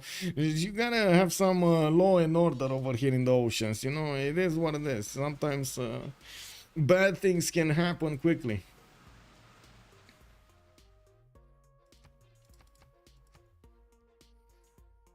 Portugal trying the 1 city challenge. Yes, sir. Approaching 2 production per kampung there. Feels like Indo needs to start building kampungs. Oh, there we go. We got Freritos just dealing the damage against the Netherlands ironclads, and we do have these other ones trying to get in. Caravels from Indonesia got taken down. Those are basically the weak spots of the Brazilian plus Indonesian Navy. At the moment, steam power is coming out next turn, and that's how long Brazil actually needs to keep alive these Minas Gerais. So the next units, the next tier units of Indonesia do get in to create that mid shield. I'm actually very surprised that Indonesia is putting the caravels here instead of actually putting all of them in the city center to upgrade them, in the city borders to upgrade them. But I guess he's still gonna get them, you know, one by one. He's still gonna upgrade them. We do have Albert Einstein as the next scientist, and I do see Kreis managing to make 39 points a turn. We do need to see if he's going to start to get a lot of projects here. In Germany's territory, when we have 1 single city making projects, while here, looks like Holy Site pair projects, he might actually... Where is this Holy Site? Where is the holy site? Oh, this is the holy site. This is the big holy site for the Mahabodhi temple. He actually built it. So we're going to have Makfa Sakahi Khan pretty soon actually getting that temple over there. Definitely needs the Diplo points. Did he manage to roll the other Diplo points, or was that the last era? Oh, this is this era. Okay, 8 out of 20. Okay, we got factories coming up from Pipikises, Angkor Wat also from Musomin. And while I do notice he's getting quite a few research labs over here, he still has a lot of cities that did finish their production queues, and he needs to choose something. I would imagine getting projects for scientists is probably going to be the way forward. He's getting Oracle. Oh, I see. I mean, that's still good. That's still good. Is this Oracle? So wait, is this going to be the famous Mahabodhi temple next to Oracle? I see.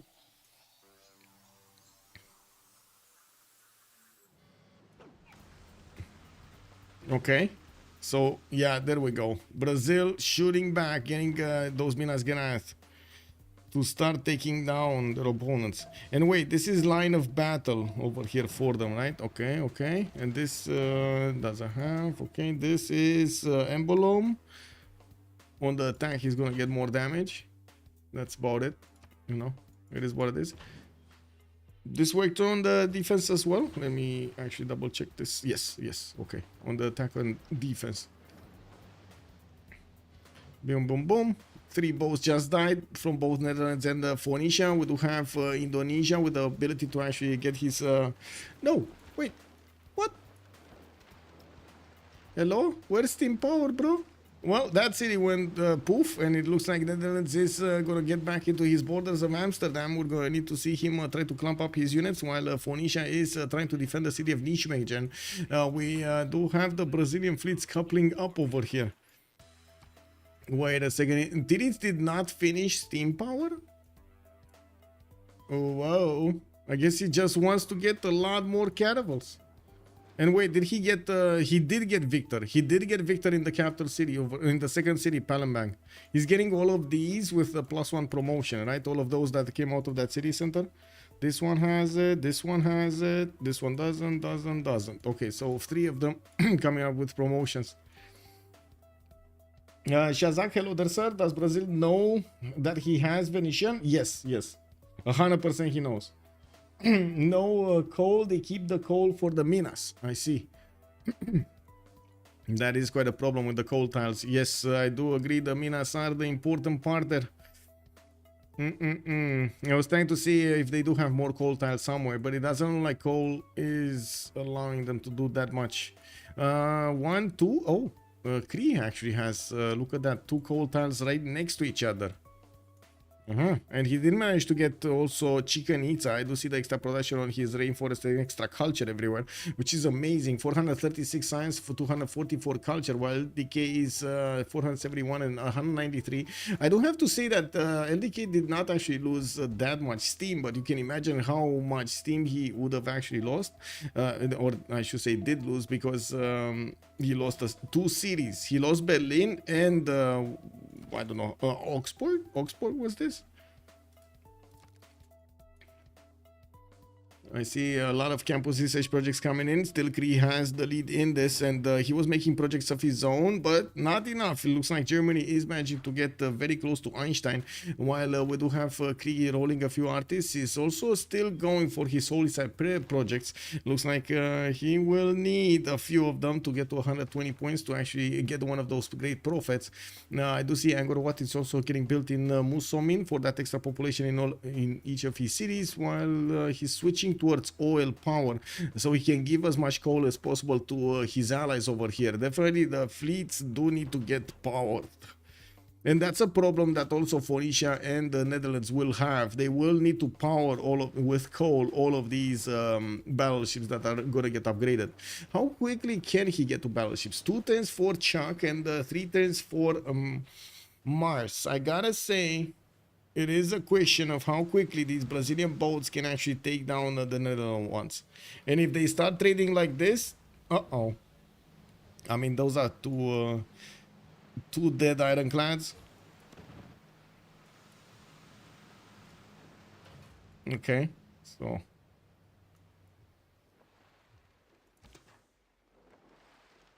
this one doesn't have a promotion.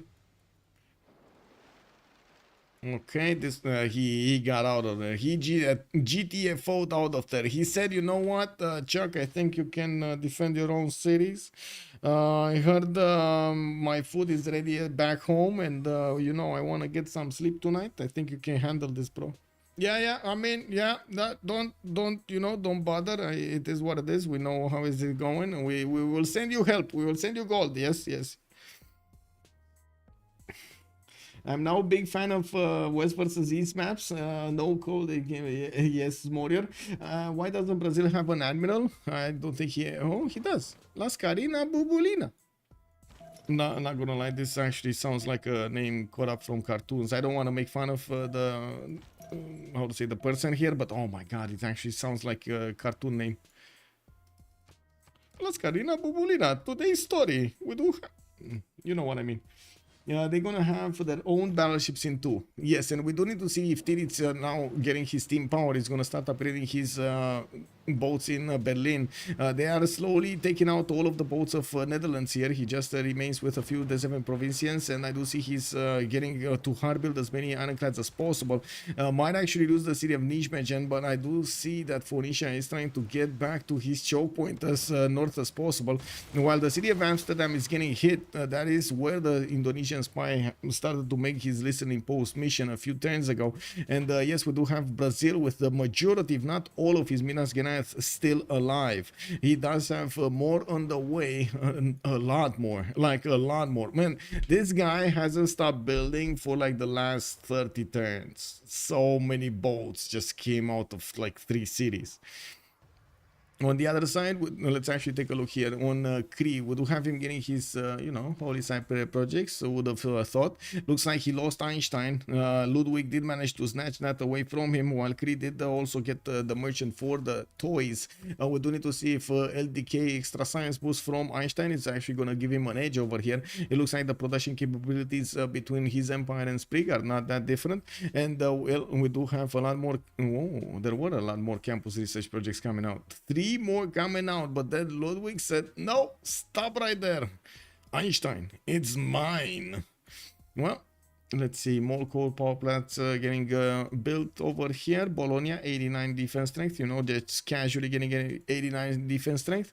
And we're going to need to see how quickly he can actually build the Mahabodhi temple and even try to get the chops. Oh, beautiful chop city. Look at that. 1, 2, 3, 4, 5. 5 chops over here if he wants to get that. Over here also. Wait a second. He could get... Let me brainstorm this. He could get the city here, fresh water, right? You put harbor over here, you put Statue of Liberty next to it, and you got 1, 2, 3, 4, 5, 6, 7 chops, 9 chops. 9 chops for the Statue of Liberty. This kind of seems doable. Now, Lascarina is apparently the first woman to get the rank of Admiral. Oh. Wait. Wasn't that... No, that can't be right. Wasn't that maybe in the Russian history, but wasn't that Artemisia? Wasn't Artemisia the first one? Or around there, we might have had quite a few others, but they didn't actually make history because they didn't do anything spectacular, I guess, to tell a story from.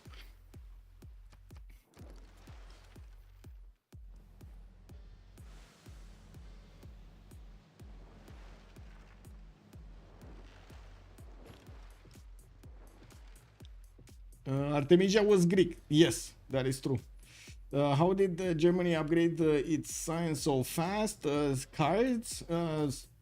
Newton. Einstein, sorry. Einstein. Wait, you say Lascarina Bubulina is Greek too? What? Where are those German levies in Bologna from? German levies in Bologna. German levies in Bologna. What? Oh, these ones? I guess I don't know. He's just moving around. Looks like Bologna. Oh, they took Bologna. They actually took Bologna. He took it away from Big Freritos, and now without that many envoys in that city center, well, he needs to take it back somehow. And it looks like Germany did levy parking shots here, and he's sending them to the lands of Brazil. Nice catch. Nice catch, chat. We do have quite a bit more science over here from LDK. Sprig is still 500. It doesn't seem like it phases him, actually. 4 turns away from getting Mahabodhi Temple, and to be honest, I think a culture victory, a diplo victory is much faster than a domination or a culture victory. So I guess they will go for that, not to mention a science victory. We do have Sprig with 8 out of 20. With Mahabodhi, he's going to get 10 out of 20. With Potala Palace is gonna get 11, Statue 14, and we're gonna need to see if he's gonna manage to get Noble for the 15th, and of course the next World Congress. I did notice he's actually taking back Lisbon, and that actually allowed him to get 100 Diplo favor for free. We do have Phoenicia getting a few units over there trying to pillage, and I do notice that Brazil is making quick work of Amsterdam. Did take out Nijmegen to the southwest, and he's gonna work on the last remaining boats over here of Phoenicia with his Minas Geraeth. Doesn't seem like he can stop this. He cannot stop this at all, actually. Okay, we got battleships, level 2 battleships coming in. They can actually hurt the Minas Geraeth, but not take them down entirely or quick enough.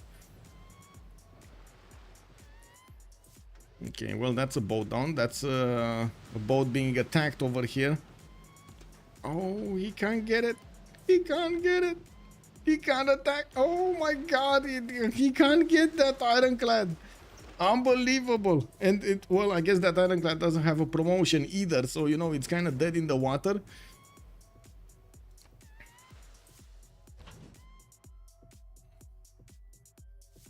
Greek Battle of Independence once won the heroes of the Greek War of the Independence, 1821.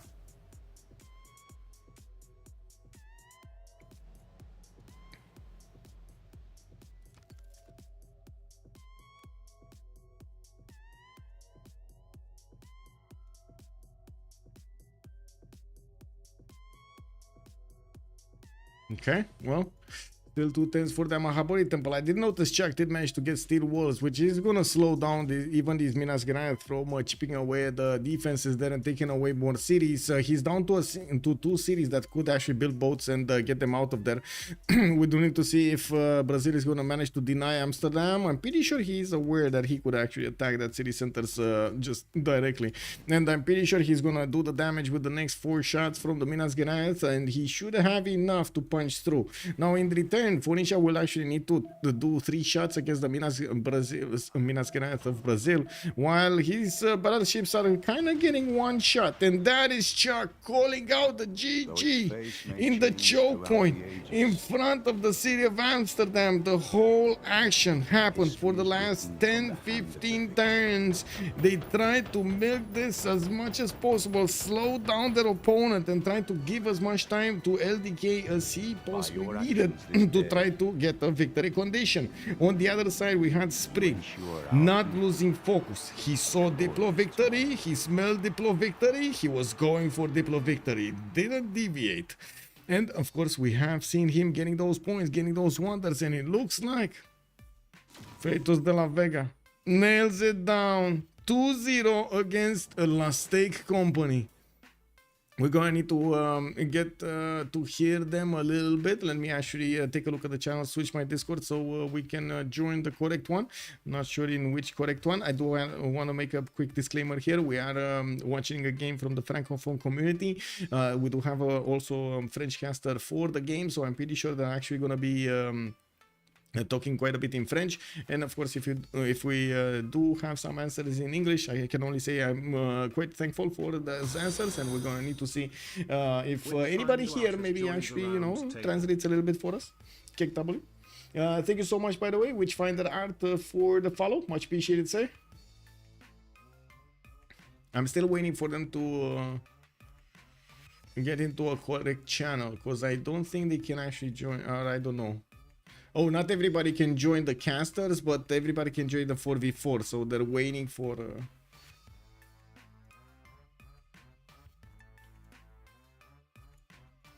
GG, well played. Thanks.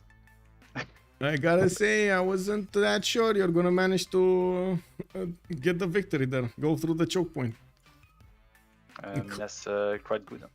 Yeah, Minas definitely quite good. But if you stop building for a few turns, you wouldn't have got that. Like, it's unbelievable how you managed to estimate how many boats you actually need to have there. And so did Tiri. It's like so many boats, man. So many boats. Aisha has joined the round table. Once you are producing boats, you just keep producing boats, I guess. Yeah. Keep going. GG Yeah. guys. GG les gars. GG. Ah bah, merci pour le cast. Ouais, avec Thank plaisir. you for the game. C'était exceptionnel comme game, on a kiffé. How did you Bart end up était on très East versus content. West, though? They choose the map. Oh. That's the map. The map is Continent Est versus West. It's, Okay. in CivFR Squadron, we have the map open. Uh-huh. Okay. You can choose from any map. It's not like a set map. No, Oh. Yeah, No, for playoff only.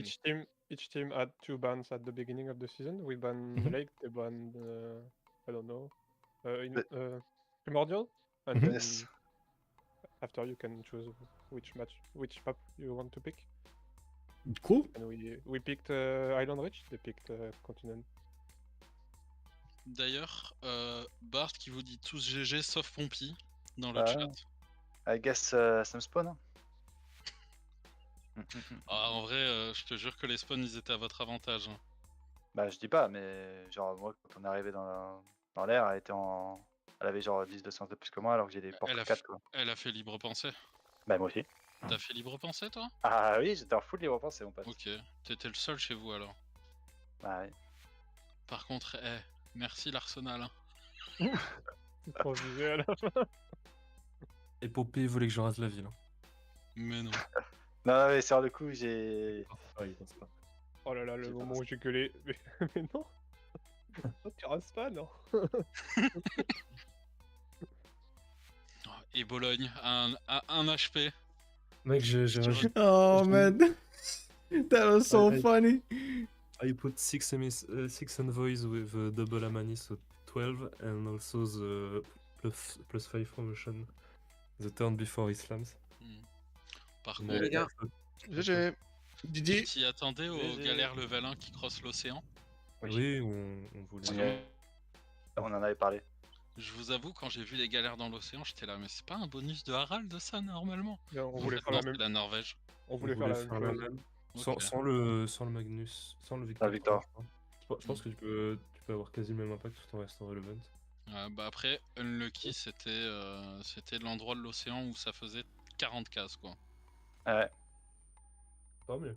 Ah bah, Lucky, je suis pas sûr, parce que si c'était Didit qui était en face. Ça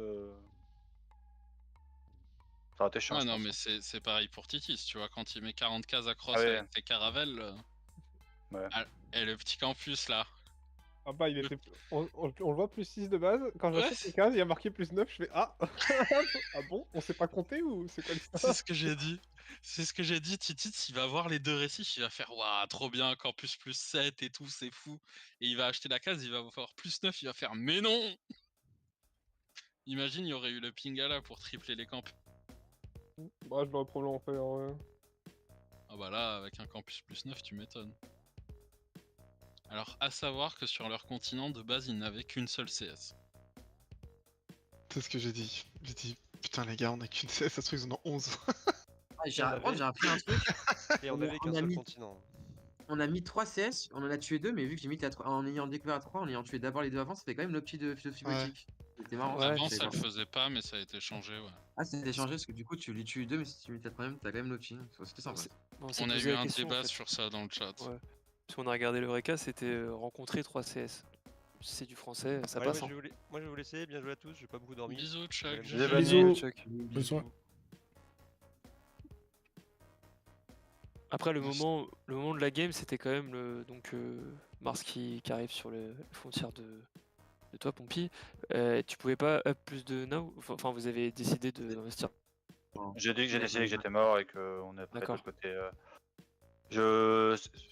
J'avais ni alliance ni mercenaire. qu'il est à côté de Moulimine, il peut trade, faire de la culture. Moi, j'ai personne qui trade. En bas, je pensais que ça passerait, mais en fait, il y a la glace qui m'empêchait de passer, donc je peux même pas trade de ce côté-là. Donc, So I'm gonna stop it right here. I'm gonna send you to the Storia stream so you can hear the next part of the debrief over here. It's gonna be in French anyway, after all. And I do want to say thank you for everybody and for everything in the meantime. Thank you so much for the subscriptions, for the gifts, for the every kind of support that you are showing over here the stream. And I do hope you enjoy the show. We do have another game that will be Thursday. It's gonna be from the wildcard tournament, and we are starting to see what's gonna happen there. We know Civ Australia got through. We do need to see if we're gonna have Sumer Rangers, SPA, or Civ Ukraine getting through also. I do also want to thank you for how to say showing up quite early over here on the stream. I am sorry for the beginning, the late beginning of the stream, and I do also want to say I do hope we're gonna get that Score Show episode as soon as possible on YouTube. Don't forget to follow and subscribe, and I do hope we're gonna see each other next time. You can check out my schedule on my Discord. That's where it's updated first, but I can trying as much and as fast as possible to update them also on YouTube and on Twitch. Thank you for everything. Have a great evening, and let's see each other in the next ones. Bye bye bye.